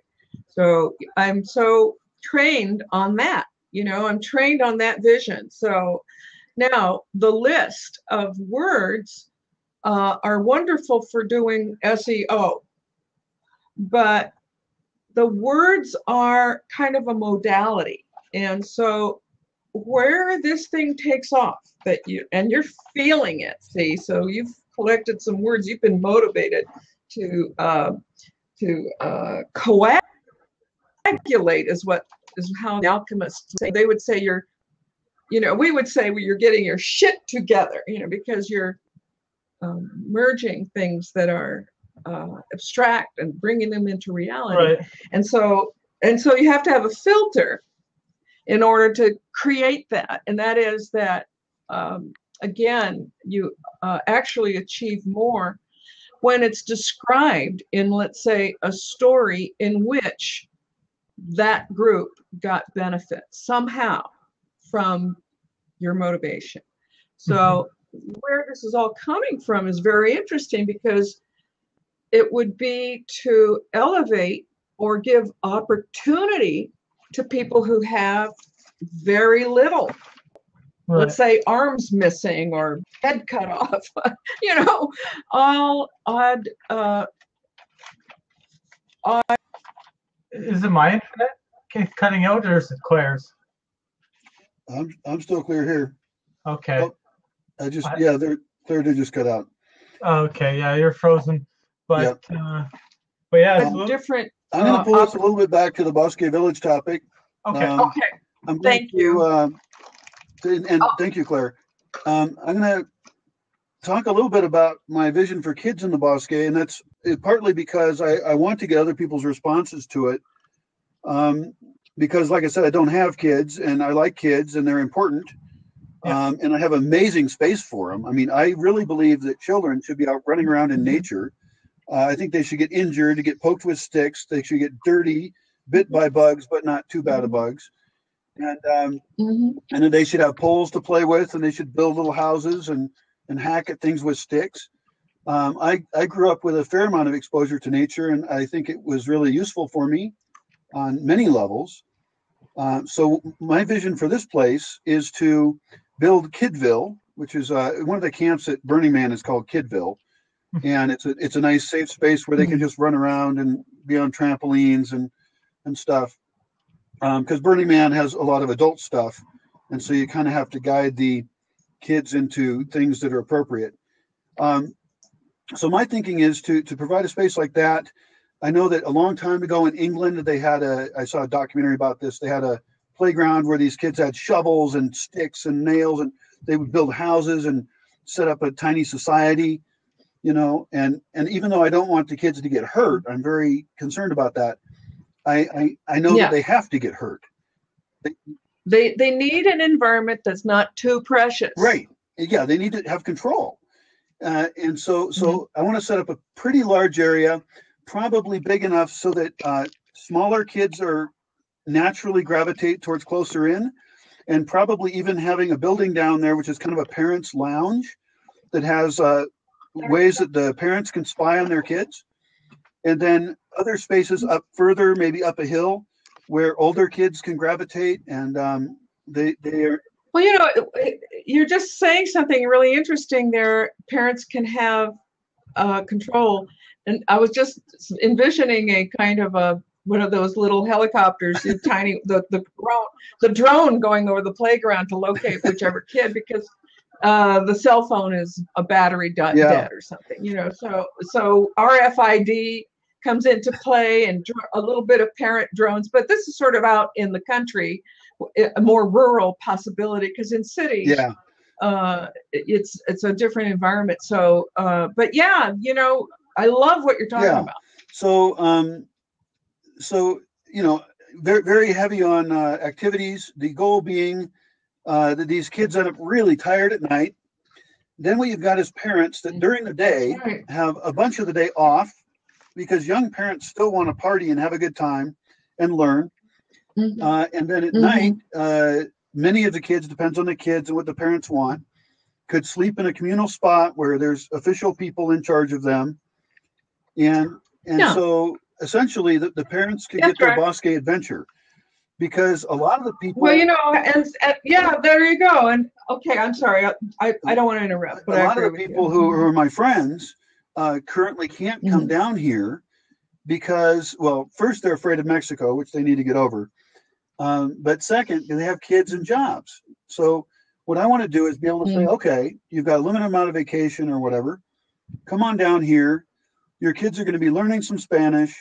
They're going to be having an amazing time, get some nature time, and you're going to have some time off from them to have the kind of experiences you used to have going to festivals and we used to have when we partied.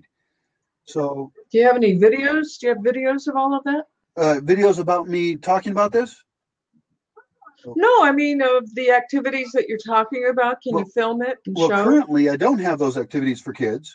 What I need to do is develop local labor. I mean, this is something I have not worked on. I need to develop local labor that's qualified. I need to choose a space, which I've chosen and changed my mind several times. I mean, and the truth is, it doesn't have to, I tend to do things too big. It doesn't have to be perfect to begin with. Yeah. I mean, I immediately envision, like, I need walls over there. I need this. I need that. The truth is, I just need somebody to watch the kids. The kids will have a blast. But still. Well, I mean, you have to sort of, there's a leap that you're asking people to make, and you have to discover what that leap might be, because if it's a little too far off, it's a hard leap for people to jump. So what problem does it solve is better for you to try to describe. In other words, you present it in the opposite way. In other words, it's counterintuitive, but if someone wants what you've got to describe it in a way that it actually benefits that person so that they put up their antenna. Yeah, and so what would that ultimately someone else should actually be in charge of running it, because I'm just not the right person. And this gets back into what I was saying. I'm not sure if you were in the conversation yet, but I just can't do all of these things. So no. But that's open. That's why open source. That's why open source is the pattern for what you're discussing. Right. So if someone else is in charge of it, that's better for me. I can contribute to the vision. I can build the space and improve it. But I would love to do that also, not just from the sense of like giving kids this space to have a cool experience, but I want to also start indoctrinating kids fairly early on with good values. Now, I mean, the good values are lived and they copy exactly. End of education. Right. So what you're looking for are people who are willing to cooperate and have dance parties too, because that's how we get to be good to people, is when we feel good at a party and things like that. So social skills become tremendously important. And you're talking about, and I'm hoping that you're going to do this in the next 12 months. That's what, but how to do that is to make this so that people are benefiting. So it's like, come create, let's see, your own village. If it does take a village to raise a child, then here's where to build the village. Yeah. And I mean, what'll happen is the actual development, pragmatically speaking, is there'll be some parents. What I need to do is have more than just two parents and one kid, because that's not very fun for the kid. I need a small quorum of enough children so they can tire each other out and have fun. Because if I have one puppy, the puppy will be sad. If I have two puppies, the puppy will be happy. Here, exactly. So may I make a suggestion? Sure. What you do is you set up, freedom camp or whatever, you name a camping kind of experience, and you say, we have a 3-week package and we have an 8-week package. And here's what we're going to do. And when you have a term on something, when people make time in their calendar and they carve out their motivation and boom, they're really, into the camp, that's when you can finally, make the next step and say, look, this could be a permanent thing, Yeah, and when that would be is in July, because that's when Mexican kids have off for school. The middle 2 weeks of July would be when I'd schedule it. And I would be getting friends to come down, have local childcare available, and then also have local families from Michoacan come in. Now you've got your intercultural exchange with the kids. So they're learning Spanish and they don't even know it. Well, you do need your interpreters to be around because problem people show up and need a lot more attention. I'm recruiting mostly bilingual people whenever possible. So perfect, I need like 60 to 70% bilingual in general, regardless of the kids. I have met families that bring their kids down to Mexico to learn Spanish, and it's just awesome. I'm so impressed. It's the best gift they can give them. They bring them down, and some of these kids are like 2 years old or 4 years old or 6 years old. And I swear they don't know they're learning Spanish. They just think people talk funny, and then they start talking funny too. That's brilliant. Yeah. I love it. Cool. Well, I'm kind of done with the talking. Well, thank you so much for having. That was a lot of kids. Yeah. Well, thank you for having me in your conversation. Thank you for joining. That was a really great addition. I really enjoyed it. Yeah, and Joe, thank you. Worries. I mean, glad to be here. Thank you. You guys have a good night. I'm going to pop out. Great one. Yeah. Yeah, it was interesting hopping on just to hear about, I guess, ideas in regards to like a different, someone else's perception of like a new human culture or something that they may feel more ideal too. Even just to kind of convey ideas in my own head too. So I think it's fairly interesting. Actually, I'm going to go to the link to see Cora. Are there pictures of like the Bosque Village? Yeah, let me post a link to those. Oh, okay, awesome. Probably the best spot to see pictures, and I continue to post them, is on the Facebook page. I realize not everybody has Facebook, but I'll post that. And then I'll also post a link to the Flickr account, which has a colossally huge number of pictures, like around 40 or 50,000, I think. Let me find that stuff. And then on the YouTube channel, I'm trying to get better about posting more videos. Boom.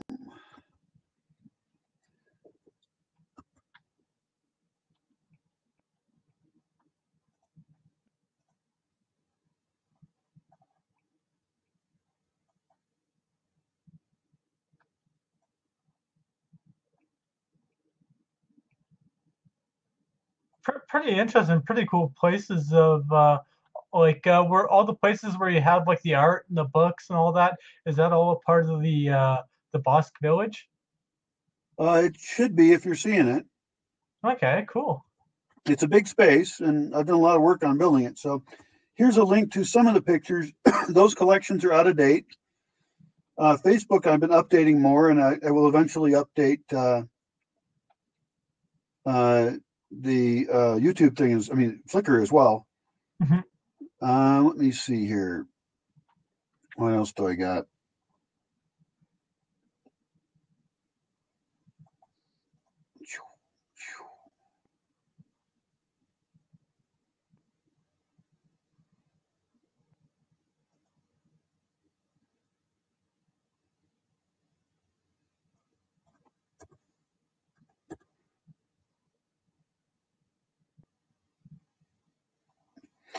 So part of the goal is to be posting videos weekly of what happened this week at the Bosque Village, more or less weekly.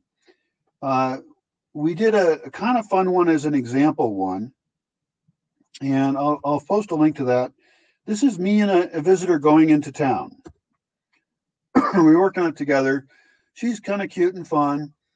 And it shows a little bit of the town as well, since it's maybe exotic for some people to see. A little different. Would you like me to mute the video volume? I don't know. Okay, you might want to watch it later. Okay. But whatever works for you. And then I'm going to post another one that some people might not like. Yeah. But it's of that same visitor killing a rooster.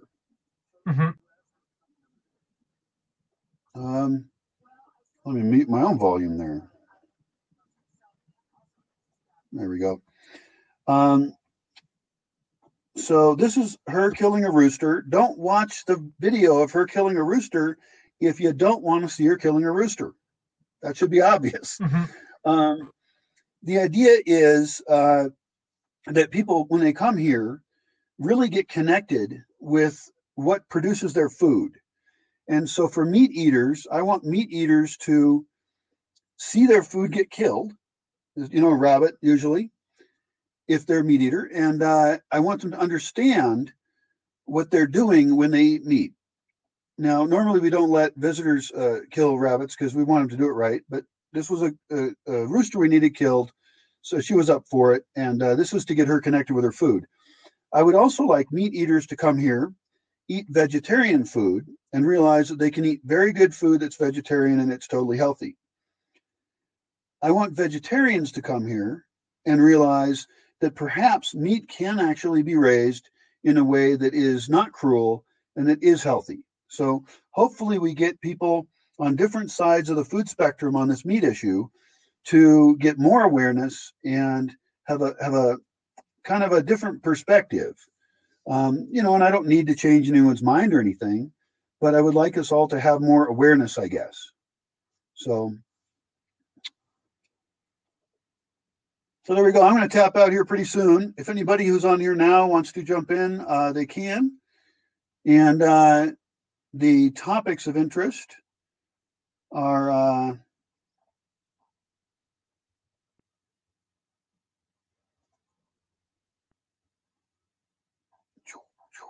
Let me look those up.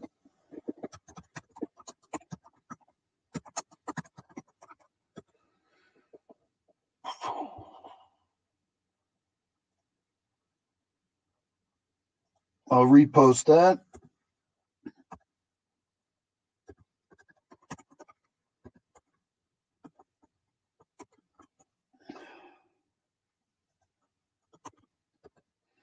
So I just posted a link over there to some of the topics that are related to the Bosque Village. If you're interested in any further chatting, we'll chat. If not, then I'll be out pretty soon because my voice is tired. So who else we got here? Stan Bush is in. David Werber. And me. So it's just us three. So if you guys don't have anything else to add, then I'm going to quit. This has been a long-ass blab. But it's been, I think, interesting and productive. A lot of people brought up some cool topics. And I'll probably be editing this down for YouTube and post in a couple different parts, I guess.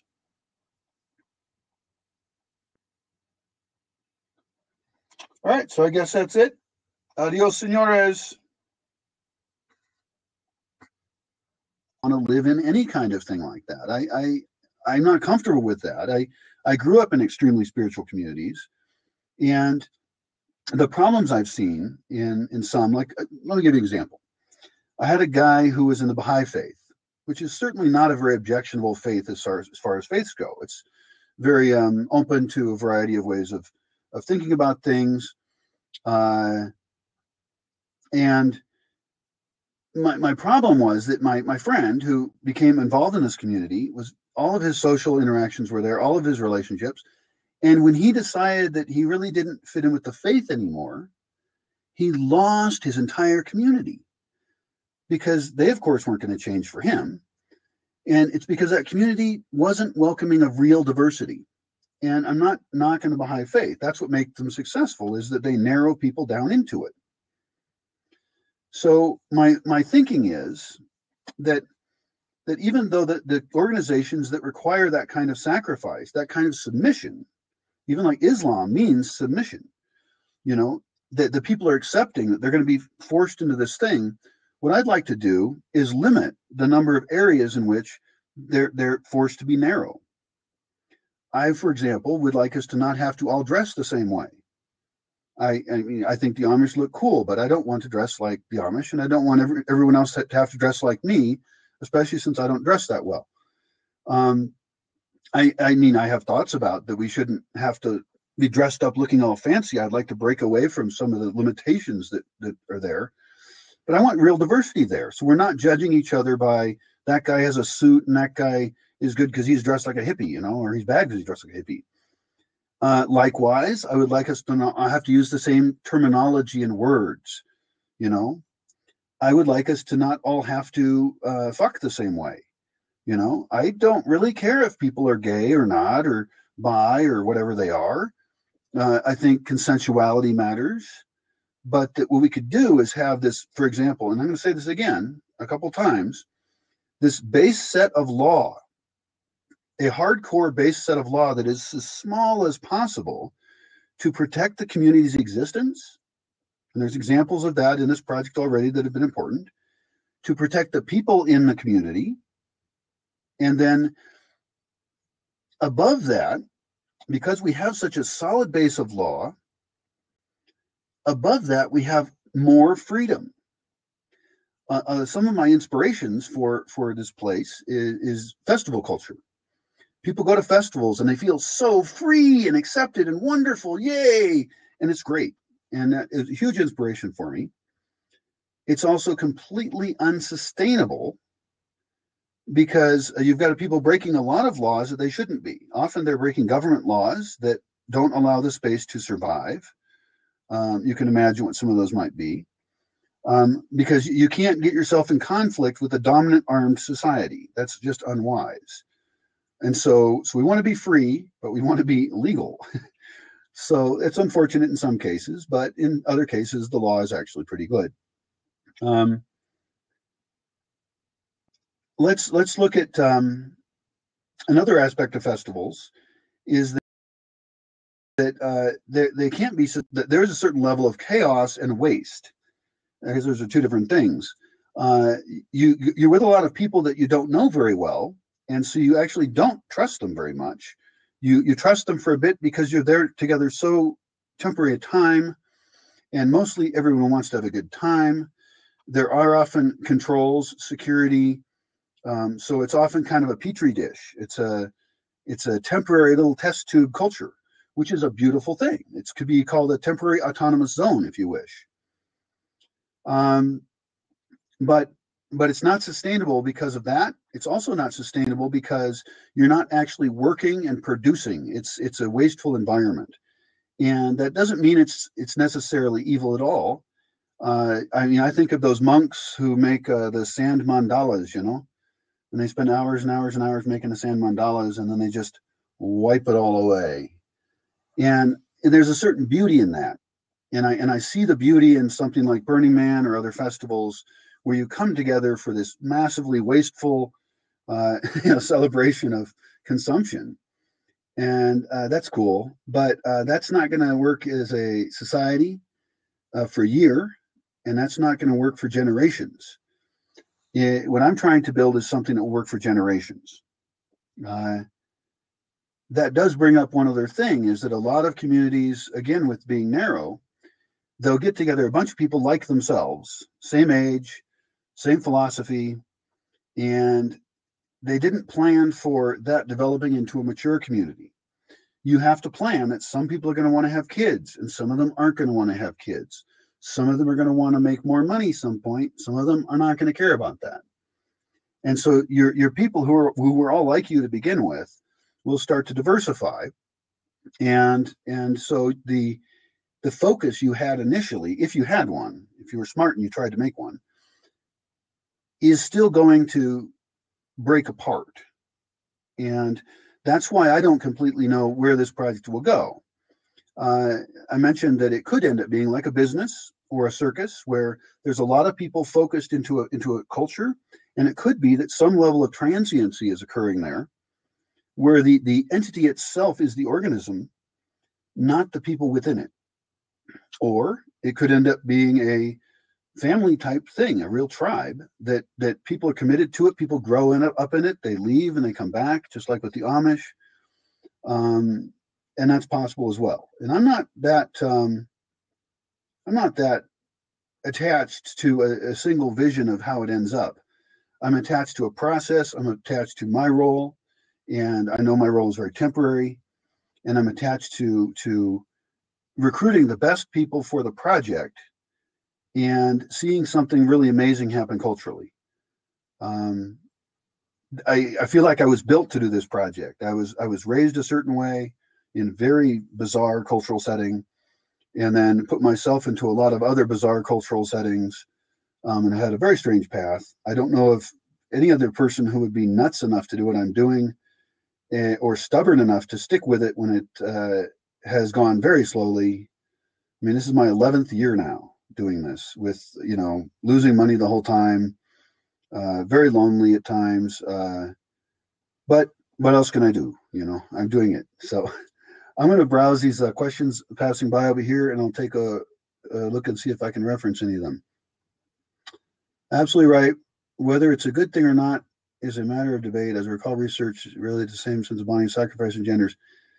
Yeah, it's true. People, if they sacrifice for, let me rephrase for the edit here.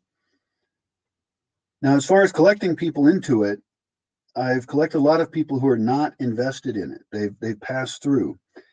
And if you look at systems that succeed, you get loyalty from people who truly do invest. And I don't just mean money, although money is a very important aspect. I'm not a dumbass hippie. They have to put their self into it and be willing to stick with it. A lot of people, especially, I feel like in the culture now, they're used to quick satisfaction, and they want a lot of things to be easy.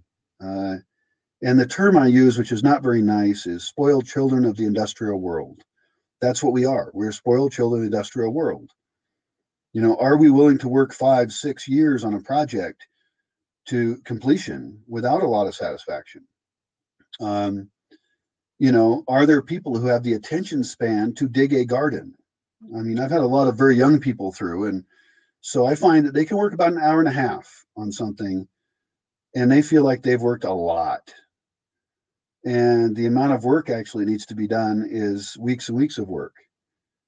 So those folks, while they're cute, and I'm happy to provide them an experience that they think is very difficult and intense, are not as useful as people who are from the non-industrialized world, who I have here, who can work for a very long time doing something that is officially quite boring, because they have a goal, because they know what needs to be done. And, you know, I really am speaking once again from no position of, you know, I'm not putting myself on any kind of pedestal here. I don't like to do boring work. My role in this is my role. And, you know, so I don't know. Somebody commented, I am a dumbass hippie. Yeah, I'm a dumbass hippie in some ways too. I feel funny these days when I insult hippies, but there's been so many that are just so useless, you know, and they believe anything that isn't true. They're all just pseudoscience and crystals. It's sort of annoying. Anyway, question. How does the local government feel about you, a white man, owning this land and trying to establish a community of people likely brought in from outside Mexico? Interesting question. And again, I'm going to try and rephrase that into something I can edit into the thing here. I'm an outsider here in Mexico. I am a gringo. I moved down here. I didn't move down here to tell everybody else what to do. I'm not starting a charity thing. I have very good relations with the local town, but I've never gone in there and said, do things this way. I don't like people who do that. I think the industrial world that tries to do that has it really backwards. I don't think the industrial world needs to be teaching people who are already living cheaply and more sustainably how to waste more. I think that the people who are already living simpler should be telling the industrial people to stop polluting the earth, and that they're living wasteful lives that are actually making them extremely unhappy. Now, that's not as clear a dichotomy as I'm presenting it, because I think we can all learn from each other. And certainly one of my roles here has been to bring in some ideas and tools, and through my friendships and through real relationships, spread some of those. And in the process, I've also learned a lot. Even one of the things I'm doing here is working with my best friends and seeing what their grandparents used to do and trying to bring some of that knowledge back. Because even within this culture, they've lost a lot of the old knowledge and ways of doing things. And some of those ways are not necessarily useful anymore, but a lot of them are. You know, like rediscovering how to use medicinal plants here. We have lots of good medicinal plants just laying around. We might as well use them. Arnica grows native here, for example. Anise is a good plant that grows here. That's a good tea in any case. I drink pine needle tea a few times a week. That's rich in vitamin C. We need to learn how to thatch roofs again. We still don't know that, but somebody still probably knows. We did learn how to make charcoal, which is an interesting way to use wood. So my role as an outsider is something I'm very cautious with. I work through my personal relationships with people, and I'm seen as a person who is sincere and trying to bring money into the area, who's trying to work the land in a different way. And at first, you know, a lot of people thought I was just nuts. I think that's true in any case. But now my friends have seen that experiments that we've done, many of which have failed or not produced good results, I should say, have, after a third time, now produced good results. And so that gets them excited. That gets them then involved in the thinking process.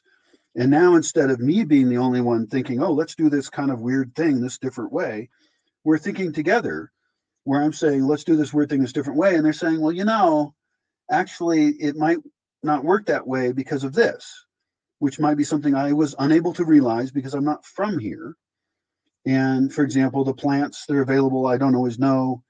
And so we're combining my ability to use the internet and have some scientific knowledge with their knowledge of a lot of local stuff. And that makes for some very good teamwork. We're doing that through some language barrier, but you know, that improves over time, and it's a fun process.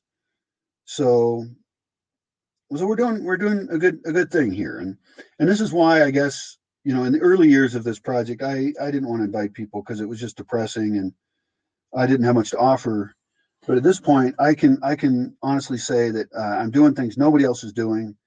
We're getting results that you can only get the hard way, and we're going to keep doing things the hard way. And I'm getting better at then documenting and sharing that with other people so that then they can participate in it. With the crowdfunding, I would even like to give people some control over which projects we focus on or which not, because I've got just, you know, spreadsheets full of things we can do, full of projects. And partly, I don't care which ones we do. I mean, in some cases, I know which ones are really important for the survival of the project. But in other cases, you know, if we do this, we do that, it's all going to be interesting. In some cases, we'll do things that make the participants more comfortable here because it's a pretty rustic place. So for some city people, it's too much for them. I've had people leave after a couple nights because they can't hack it. And then for other types of people, it's like a dream come true. They're like, wow, I'm, you know, living off the grid. I'm pooing in a composting toilet. I'm not wasting water. I'm fermenting food. So they're very excited. But for some of them, it's just like too far out there. They're gone. In reference to other aspects of me being an outsider, Mexico is actually a country of outsiders. I think sometimes foreigners think that Mexico is like more narrow than it is. But Mexico is extremely multicultural. There have been waves and waves of immigration. You've got, of course, one of the largest indigenous populations mixed with the colonialists of anywhere in the world. So you've got a very interesting mix there. And then plus you've had, I mean, the Jews coming here to escape the Inquisition. You've got Italians coming here. You've got gringos. This is the biggest place for expat gringos to come now outside the United States for obvious reasons. It's close and it has good weather. The economy is doing great here. So you're getting a lot more young people coming here to work. You've got an economic relationship with China and Mexico that's fairly strong. So if you look up Brian Fay, Optimistic Mexico, you'll find my thoughts on that. I write a lot on Quora about the project. And so I'm trying to communicate better in writing, even though I also want to turn that into video so people can really hear it. What else we got? There is as far as involving people, I almost think of it as a casting process. And I think of it as casting process in terms of what we're going to be broadcasting. It's also a recruiting process. Not everyone has to be on camera. I have different job roles that need to get filled because I can't fill them all. So some of those are pragmatic. For example, it's a big place, right? So each space, each larger space, there's 3 right now that are really notable, needs to have a host, a person controlling it. And that person will have an inventory of everything in their space, a schedule of what they do when. And these are fun roles. It's almost like running a camp at a festival or something. For example, there's the casita host. The casita host runs the casita. It's a little house. And that house is available 3 nights a week for socializing. It has a fireplace inside. It has a kitchen inside. It has a outdoor kitchen. It has a sauna, which gets run twice a week. There's sauna day where you get really, really clean. And then there's a smaller sauna. There might be a sauna at different times on the weekend. And that person does things like makes Jamaica tea and popcorn, And there's also an outdoor campfire there. There's some books and things. There's games. There's a box of musical instruments. So essentially, this place hosts a fun space, takes care of the stuff, and they essentially just kind of run things. And some nights that could be more serious, like it's discussions and things. Most of the time, though, the casita is purely social. We won't be recording a lot of stuff there. A different host runs the view. That's currently me. That's where I am right now. And breakfast gets served here. I get up really early. I get up at like 3 a.m. every day, most days. And so breakfast is very simple: hard-boiled eggs, orange juice, home-baked bread, jam, and so there's some circus toys up here. So in the morning we get people moving. There's yoga mats to lend out. So some mornings might have music, some don't. So we want to keep things always varied, which is why campfires at night move around each night. So every day of the week there's a fire in a different spot. You also have a monthly cycle of activities. So if people are coming here for a month, then they're going to be cycled through pretty much all the activities that are offered. Of course, there's an annual cycle of some things that are only offered to different parts of the year, partly due to with the agricultural system, or also with local tourism opportunities. Then there's another space called the Lodge, which is the largest building. That's where the predominant amount of cooking occurs. That's where the bread baking happens. There's also an art studio near there. So as far as roles and being here, I need to have people, probably a team of 4 to 6 who are here in a more stable way. And then that will then support people coming in for smaller amounts of time. And that keeps things also really lively socially, and keeps the broadcasting interesting, because we're always getting in a different musician, a different artist, somebody with some different ideas to share. And that can keep it watchable and fun. And also for me, then I've got friends, hopefully, that are here longer term, because it gets tiring just meeting tourists. But then we've also got tourists to provide some kind of fun. So, yeah, so let me look at some more comments over here. Right. Some people who are interested talk about coming here very long term and for the rest of their lives. That's a little bit of a frightening concept for me, since I can't agree to that. And I don't think anyone can agree to that, not knowing me and being here.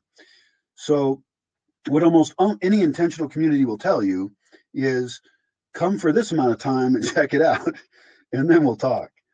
Because, the human interactions are tricky. Of course, the fewer people that are here, the more intense the interpersonal interactions are. And so once we get up around 20 people, then you're starting to get social quorum, where you don't really have to like everybody particularly. And hopefully we have problem-solving skills and conflict resolution that allows us to work with people who we wouldn't necessarily, want to be super close to. But that's a trick as things grow. I have had people come here when it's just me and them, and one person even stayed for 5 years. So that's possible. But being alone with a crazy hermit in the woods for a long time is probably not what most people would want to do. So that's why I really feel like we got to get the jump up to one person up to 6 or so to have enough social quorum to then host other people and have people be fulfilled socially. Because it's, this is real stuff. I have had some people come through and I've warned them, like, it's just me here. You're going to be alone. And they say, oh, that's what I'm looking for. And then they get here and a few days later, they're like, whoa, I've never been alone this much in my whole life. I can't do it. And I'm totally understanding with that. I'm unsurprised when it happens. And then there are other people who correctly predict that they do want some alone time, and they're here for a week or they're here for a month. And even then, it's an experience for them, but they were prepared for it and they benefited from it. Yeah.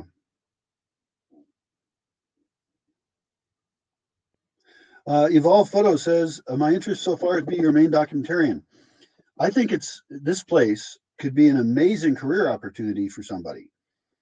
I know of no other experience like this, especially since everybody coming in is signing on to be documented.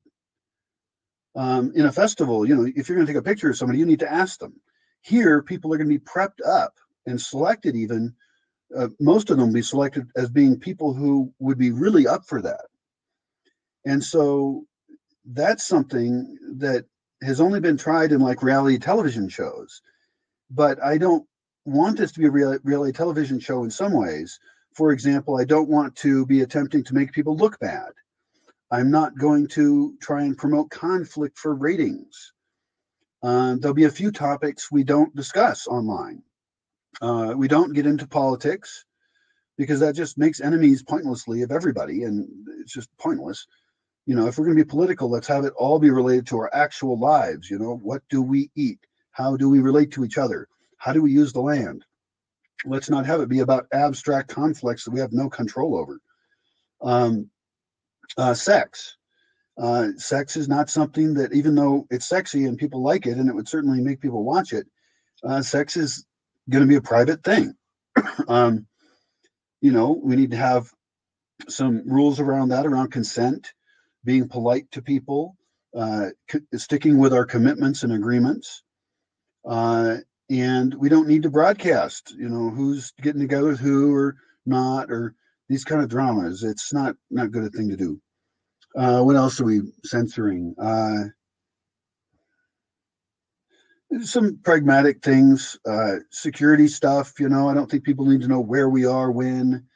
I'm just, broadcasting your life is already weird enough. In our first experiments, and you can see the video up there, of Courtney and I going to town. It was a recently published YouTube video. We immediately found, as we passed the camera back and forth talking, we got in the groove of it. It was pretty cool. Where the other thing I like about that is we're not being videoed by somebody who's a photographer looking at us. We're looking at each other. We are in control of the camera. What we quickly learned was that we started saying things that then when we went to edit it, I edited it. I went and did the edit, and she was like pretty upset because of some things she said and how she came off. And she was upset about some things I said. I wasn't upset about any of it, but I edited it too. So what we learned there was that we have to self-censor. If we're going to be on camera a lot, then we need to get used to the fact that you are speaking to a bunch of people when you're speaking to that camera. And it's very inconvenient to then try and go to the editor and say, don't put that in there. I don't think that's going to work. So long-term people are going to have to learn how to self-censor. Short-term people are just going to have to release and say, if you said it, we might include it. Now, at the same time, my goal isn't to make people look bad at all. But if somebody doesn't like how they look, I'm not going to go edit around their little sensitive feelings around it either. In fact, that footage may just be getting uploaded to a server and having remote editors do the actual edit. So that's tricky stuff. As far as making that documented stuff interesting, that's going to be a very fun challenge. I don't think it's going to be that difficult, but I think it will be a matter of finding the format, developing the format. And I've got lots of ideas around that. I don't want to talk about some of them because I want to be the first person to do it. But I think it won't be hard to have very watchable material, especially with casting interesting people and having some types of recurring segments that are fairly easy to produce. My goal with this is not just to produce an entertaining show. There'll be entertaining stuff. I want there to be art and funny stuff and things like that. But I'm actually trying to propagate my cultural values about the future of humanity and how we need to be surviving as people in developing a new human culture that can actually survive in what I perceive will be very difficult times in future energy crises and conflicts. So even though I want this to be fun and watchable, there has to be this really underlying depth to it. And some of the pieces created will be purely educational. How do you build a composting toilet? That's a video that does not exist, even though composting toilets are a fantastic solution. And my other solution that goes along with it are pea gardens. And those two together absolutely solve the human body waste problem in the world. And I want to promote those. That is not a sexy, fun topic. In fact, it's a shitty topic. But I want that to be really well done and talk about all the people's concerns with disease issues and sanitation and the comfort and smell and all that. So I'm going to take a break for a second. Anybody's welcome to jump in. I'm going to post again. That's a lot of talking. I'm going to run out of voice here. I'm going to post again a list of some possible topics that we could get into. I'll be right back. Take a look at that link. And anything in there that you find particularly interesting, we can talk about. And then eventually I'm going to run out of voice. Cool, that's cool. Well, when you're ready to jump in, you jump in. I'm going to take a break for a second. Cool. And get some water and shit like that. So, and it's okay to curse if you want.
I have not heard of the Tree of Life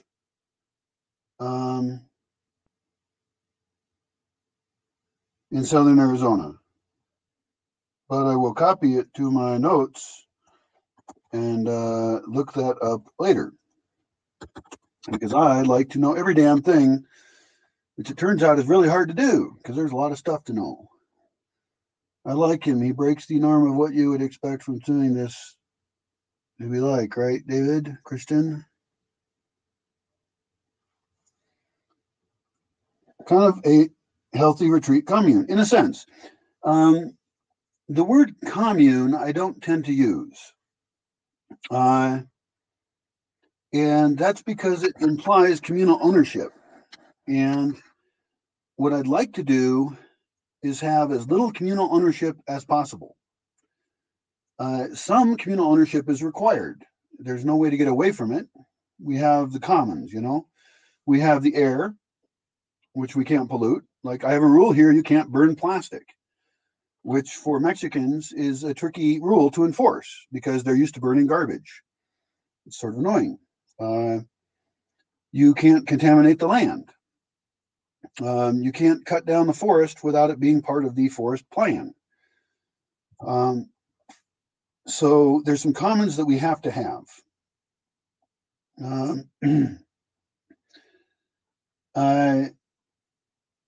Land ownership is an interesting case, and I don't want to get into that right now because it's a tricky one. Yeah, forest plan. There's a forest here, and we have to have a managed plan for how that can be sustainably forested.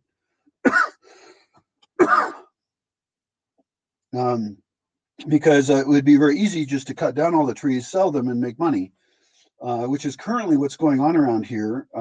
People are cutting down the forests and planting avocados. I will not be including that in any published video because my avocado farmer neighbors are very powerful people, and I do not wish to criticize them. So there's a lot of pragmatics with this kind of shit. I'm a very pragmatic person. With regard to the Tree of Life thing, too hippie-ish. I'm not big into like pseudo-spirituality, which is unfortunately very popular. Yeah, I understand how the video works. I've got a plan for how to arrange that. I do realize that I take a risk in saying anything. Anybody could be recording this anyway. So, but you know, you do what you can do. So, retreats are definitely an option. I went that way for a while, and I also went kind of the touristy route.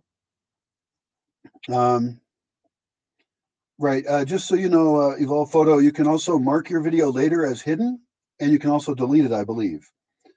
And so my plan is to make it hidden and upload it to YouTube, make that hidden, download it, edit the shit out of it, and then just publish the parts that were interesting or that I felt I could say publicly.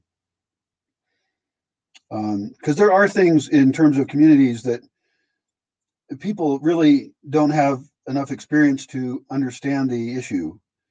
When you look at things like conflict resolution, financial stuff, a lot of people just believe, oh, we can do it. It'll be okay. And it's like, money actually matters a lot. You have to have people who survive and do well. So yes, thank you. I appreciate that. And I could be wrong about it, but I think I'm correct. If I'm not, then all this will be on there. So yeah. Cool. We sound like a cool guy. Also, you can contact me via the website as well or on Facebook, and I'll give you my email address so we can get in direct communication.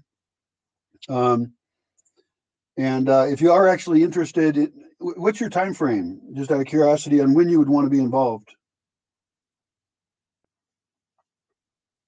Okay, cool. So you'll be down here in 5 minutes. Great. Yeah, just jump in. Great. Cool. Well, we'll just let it roll here. I'm going to grab one more thing. I'll be right back.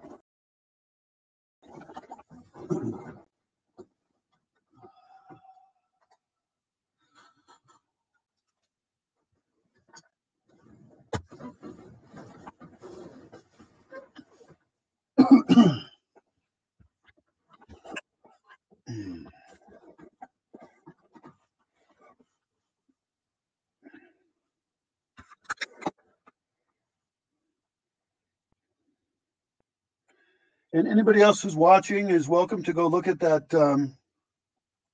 Let's see if I've still got that. Nope. One sec. To look at those topics, you can either join and discuss any topic I've mentioned so far, or you could look at the topics there. Some of them are a bit esoteric. They're kind of out there. Good morning, Stan Bush. And I do want to keep it sort of focused on that. But what I like to do with the second half of this discussion is to talk less. I just spewed a lot of quick stuff out there, as I tend to do. My voice is a little tired. And so I would rather hear from people their thoughts on these topics, your own experiences. In order to keep this editable and useful, do try to avoid rambling on in a way that's not interesting, which is funny and hypocritical for me to say since I just rambled on for a very long time. But try and keep them to your best stuff. And if we get more than one person involved, then we can start also having people kind of bounce back ideas among themselves. And I'll, of course, be involved too. But cool. Re-asking on Quora, I'm not sure what that does. It's a fairly new feature. It makes some more people hear about it. So for those of you who don't know what Quora is, that link on there is on Quora. You might want to join Quora. It's a great place to discuss these kinds of issues and others. And there's a lot of smart people on there. Jimmy Wales from Wikipedia is on there. You can actually just ask him a question. I've asked people, like, what's the identity of some weird ass bug, and they respond. They know, they did their doctoral thesis on that bug. So great resource. And certainly for these things in life, these designing of our communities and our culture, there are just an infinite number of messy little problems to figure out. And it's extremely useful to get people's opinions who are coming from very different social situations than you are, whether they're from India or they're very poor, they're very rich, or they have a very different political bent or just aesthetic bent. So very useful.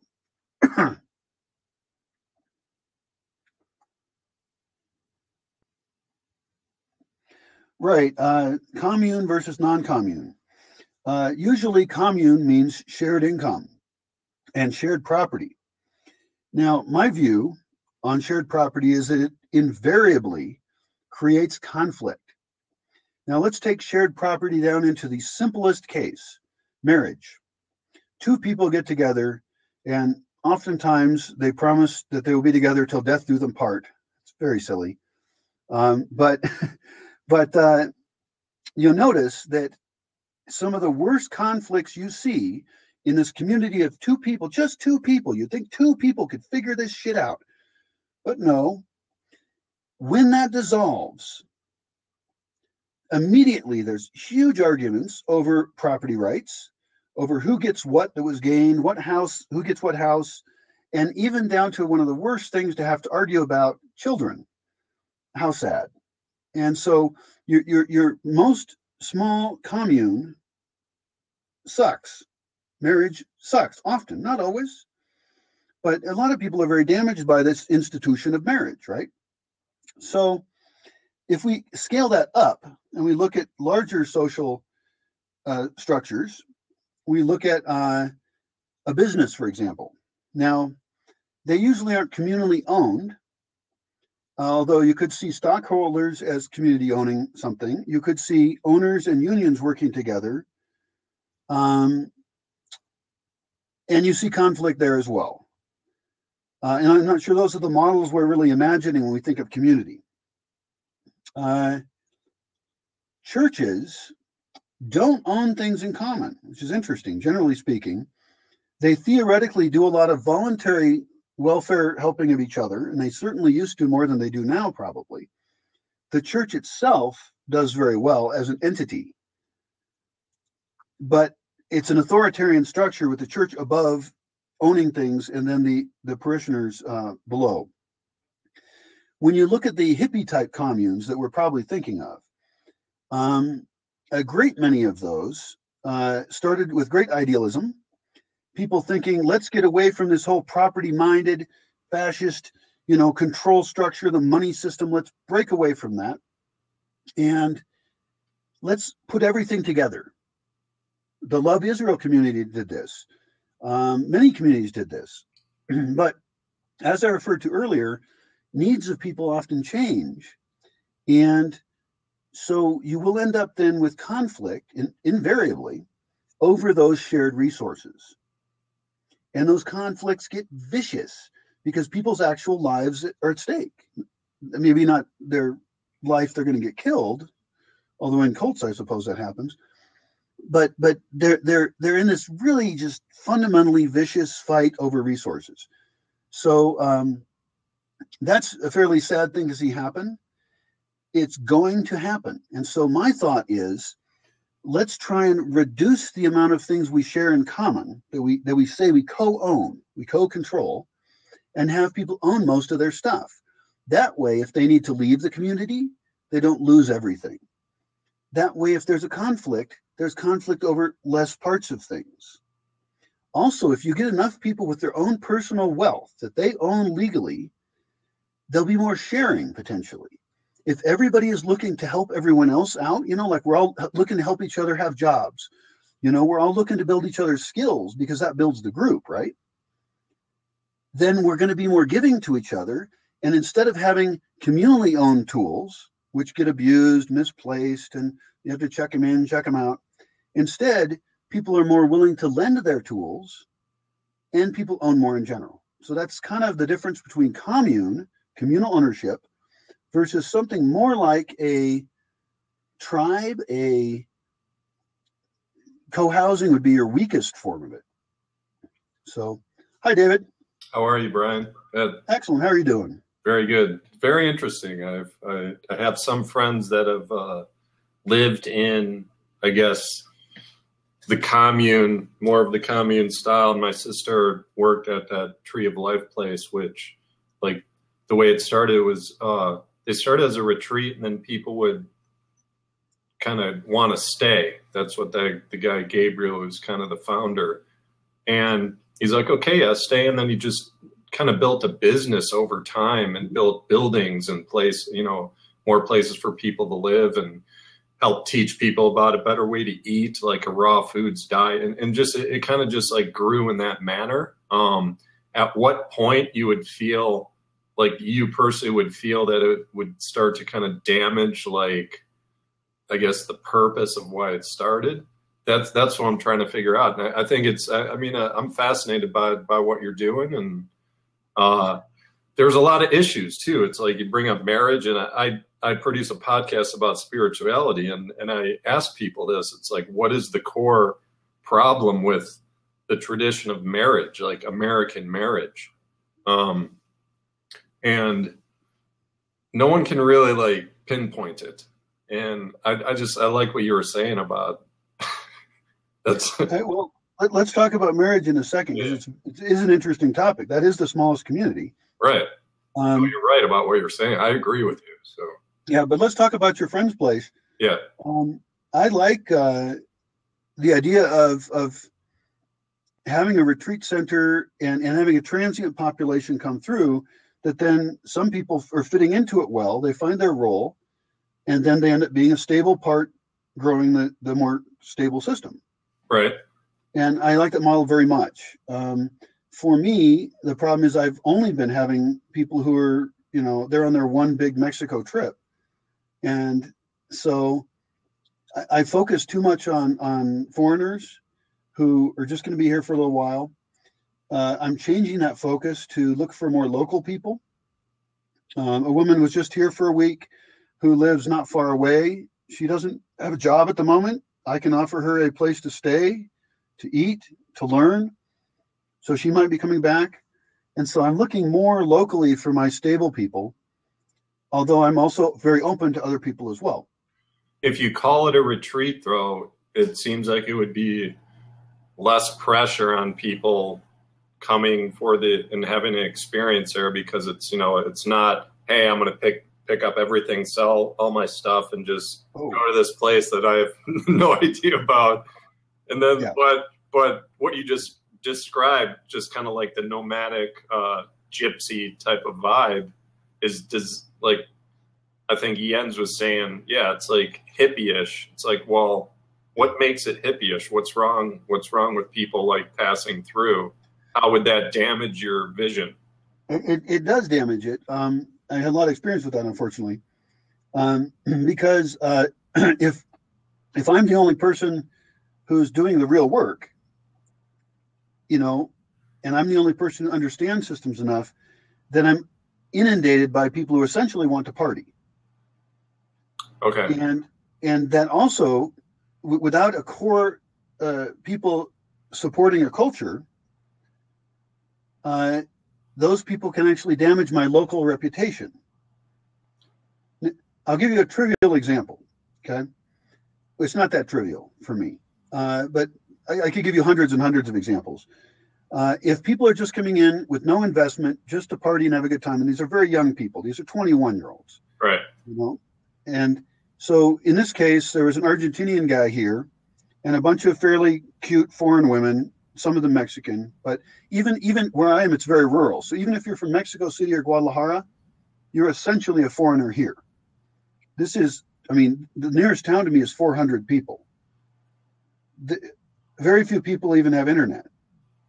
You know, we're talking about people who don't read books. These people are not living in the same world as you and I, information-wise. So you get these young people. I take them to a party in town. It's a town party, and I'm very cautious about what I take people to and not. Right. And I say, be back before dark. And I'm that direct about it. I don't want to be a fucking dictator, but I have to be. And I've learned that. And then they don't show up before dark. And one of the reasons to show up before dark is because people get lost on the trails. I have to go look for them, which annoys me. But in this case, it was more for social reasons. So I go there, and they're down at the basketball court where the town dance is happening. And they're right in the middle of the dance area. All the Mexicans are not dancing with them. They're back from them. And all these girls, women, and this guy are all dancing. Now, for the town standard, they're dancing sexily.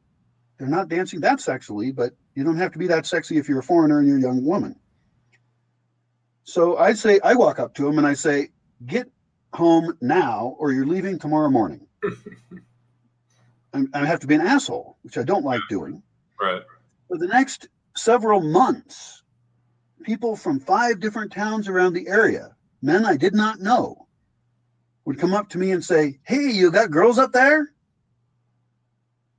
That's bad for security. Right. That's bad for my reputation. That's bad for future participants. Now, the people who did that were just thinking, hey, we're having this great time at this Mexican party. It's an intercultural cool experience. They're not thinking, though, what their actual impact is. They're an actual threat to the existence of the project. Right. In fact, when I got my license here to do this project, the only question that they asked me was, you're not going to have young people up there, are you? Because they know that they don't want drunk driving. They know they don't want the irresponsibility that comes with young people. Right. So now, transient youth is one thing. And I can give you some other examples, but I don't like talking about this shit that much. No, sure. So you kind of like, you want to have some type of like pre-screening process. Right. I used to accept everybody. I don't now. And with regard to the other thing you mentioned, I don't want people showing up here with their bags expecting to live here. That is delusional. And the kind of people who do that are usually people who aren't welcome anywhere else. One of the few people I had to kick out did that. He showed up here and he had already been kicked out of other places. I didn't know that. And in any case, I'm not going to agree with anyone that they can just come here and live here. That's ridiculous. So, I mean, what about like religion and politics? Like, do you have enforce any type of like viewpoint, or like when someone, the first day they come in, do you explain clearly what your thoughts and your hopes and desires are, or are you like, I accept whatever you believe and it's going to work? Right. I hope that things are expressed before they get here that make them decide that they don't want to be here if they're incompatible. Okay. Now, religion and politics. Oh, and religion was the other one that I forgot that I don't want to publish a lot. Now, that doesn't mean those things don't happen here. People can talk about politics here. They can talk about spirituality, but I don't want that to be the broadcasted face of the place. You know, politics-wise, interesting one. I largely see people's politics as irrelevant because they're often about things that we don't really control. On the other hand, what we actually live day to day is affected by our politics, I suppose. And even the fact that it's not a commune is, in a sense, a political decision. It's about, ownership. decision making, I would like it to be a democracy. So I want to move from dictatorship to democracy, and I would like the tools for that democracy to be very detailed and online. I think we have better tools for decision making than we had before. So the invested residents, not the participants passing through for a week, have voting rights on the budget and the laws. And I'm hoping to have as few laws as possible. Right. Because laws are annoying. I know, but they're gonna grow over time. That's just gonna be right. That's just the nature of the culture. They have to. Organizations tend to grow over time. I mean, we see that with the United States. It's a very sad thing. And I don't know if I can come up with a really great way to solve that. I'm hoping by doing it online, for example, what if every single law has a sunset on it? Every single law has to get revoted to get reactivated. And these systems can be pretty easy to run. One of the objections to participatory or direct democracy is the complexity of it. But I have some thoughts on how them being online can help with that a lot. Also, it may be that we do the voting with a lot more transparency than we have now, because right now, if you vote, you're not even sure your vote ended up being counted in a valid way. You should be able to check what your vote was. And it could be that your vote isn't secret for a huge amount of stuff. There's good and bad parts of that, I realize. And these are not things I've decided on. I need more input. I need the software to be there. What do you think about this? About like as you're documenting this experience, is getting continuous feedback from people who are reading or watching, if you're putting out videos on decisions and places where you have votes, where you may have 12 people there and you're struggling with a vote on something, and you open it up to just the followers of your culture. Just, I don't know, that might work, but it also might not really be fair because they're not there. Well, I have a couple of thoughts on that. What we're really talking about is probably the patrons, the people who are funding it. And I want to use the crowdfunding site called Patreon. Oh, okay, yeah. And because I like the subscription model. If we're not producing, people won't want to pay. Great. What we would want to do is essentially give the patrons the ability to vote on things that we agree on all the possible results anyway, on site. So, in other words, if we already know that we're going to build a new sauna, and we already know that we want to improve the chicken coop, or 2 other projects, whatever, then we'll let the patrons vote on that. I mean, we want to do them all anyway. In other words, we're only letting them vote on things we want anyway. In other cases, they might be voting on, whether we put X amount of % of our energy into community development programs in local towns, because some people really love that, versus agricultural projects for food forest farming, versus artistic stuff. All 3 of those are very interesting areas. And I'm not that concerned which direction we go in, as long as we're succeeding and being funded. And they'll all be progressing a little bit anyway. So in other words, we can give control away to people who are not on site and not damage the project at all. As far as on-site democracy, even the participants that are coming through for a week could be voting on some types of things. For example, we want to build up local tourism. That's one of the mission statement things, is we want to build up sustainable tourism in the state of Michoacan, a state that many people are afraid of, but is actually an awesome state. I've traveled a fair amount of it, and I've gone to the most dangerous areas, not quite the most dangerous, but it's a wonderful place. So they could easily vote on where they want to go on a field trip. Now, that field trip isn't just for fun. It'll be fun, but we go and we document the hell out of it. We find places to review positively. We don't review the ones we don't like. We give advice to business owners on how they can get more tourism.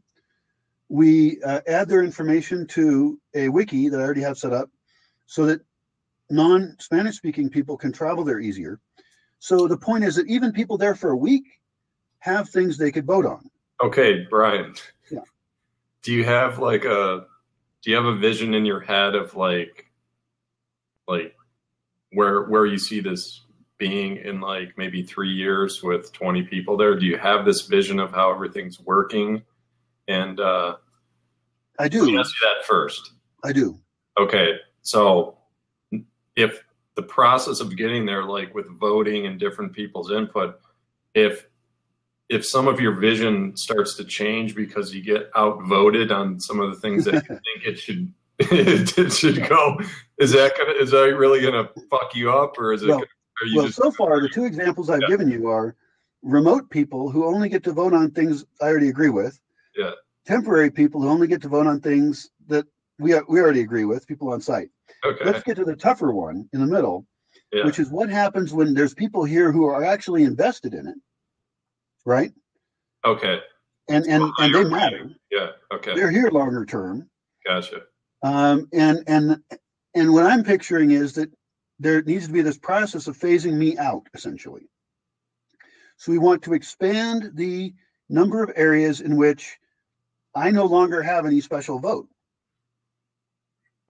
And that will happen. And there's a couple different ways to invest, but certainly financial investment really matters. I mean, I've worked since I was 8 years old to get the resources to do this. I don't come from money. And so I've dumped everything I have into it. And one of the reasons I'm having to do this now, I'm having to do the thing I said I was going to do, is because I don't have more resources to dump into it. So, you know, desperation causes creativity, which is good.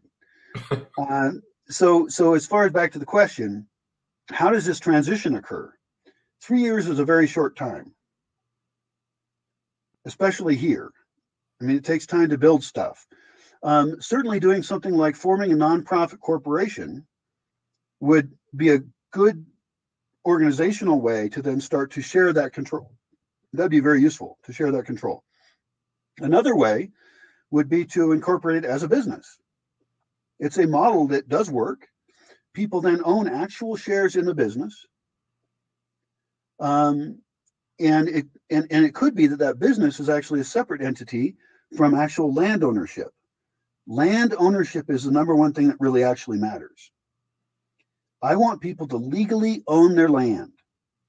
When you look at something like the division of the Love Israel cult or Love Israel family, are you familiar with them? I'm not. Okay, they're up in the Seattle area. I was actually there when I was a baby, but I don't remember it. When these groups that own land in common break up, it's messy, and you get people going to court, and it's just painful, and friendships that were there for 40 years dissolve, and it's just really sad. So my thought currently, and I need help on this, I need lawyers on this, unfortunately. I've never paid a lawyer a dime in my life, but unfortunately I need some legal shit. First of all, I want to set up, and I don't know Mexican law well enough to know what the right terms are. I want to set up large parts of the land. There's 83 acres here. I want to set up large parts of the land as protected land that you can't build on. It's park. And it's likely that it could be used for food forest farming, which is a subset of permaculture kind of. Mm-hmm. Then other parts of land would be set up as common land, and most land would be set up this way, sort of like, what I want to do is actually take sections of the land and section it off into legal, surveyed, separate things. On those would have fairly dense buildings, so we don't have a sprawl, we don't have a large footprint. So the building may hold 25 to 100 people. And I know the reason that might sound bad. It's an architectural question. It's a different topic than right now. I want to essentially handle that like a condo. So people would actually own condos within their building. So there's already legal structure that exists for that. Will there still be conflict in running those condo associations? Of course, the same exact kind of conflict that condos have. But that's the smallest well-defined legally government structure I can think of. And it wouldn't be one for the whole Bosque. I want to divide it up so that people can actually have different agreements for different areas. And that allows for some experimentation. and I'm open to other ideas. I'm just trying to figure out a structure that will continue after I die, because me leaving it to one person is a bad idea. Benevolent dictatorships might work briefly, but eventually a non-benevolent one will come along. In my case, the reason that I'm less likely to become a dictatorial asshole is because I don't have children, and so I don't have a family to pass anything on to. I don't have a genetic nepotism going on. I'm stubborn as fuck, and so far I've dumped everything I have into this project, and I want to succeed. I'm clearly not in it for the money. If I was in it for the money, I would divide this property up and sell off a bunch of pieces and just live on that, because land value has gone way up and I got this place really cheap. And if I was in it for the money, I wouldn't be doing this in the first place. I had enough money to retire when I was 37, you know? When did you buy that land? When I was 37. Oh, okay. You bought all of it at that when you were 30. Oh, okay. So you've been living there all this time since then? Yeah, since 2004. Oh, I've wow. been building and planting. Cool, man. Yeah, I'm very invested in it. So my point is that if I was in this for some other odd reason, I wouldn't be doing this. I mean, this is a nuts project. This is totally unprofitable.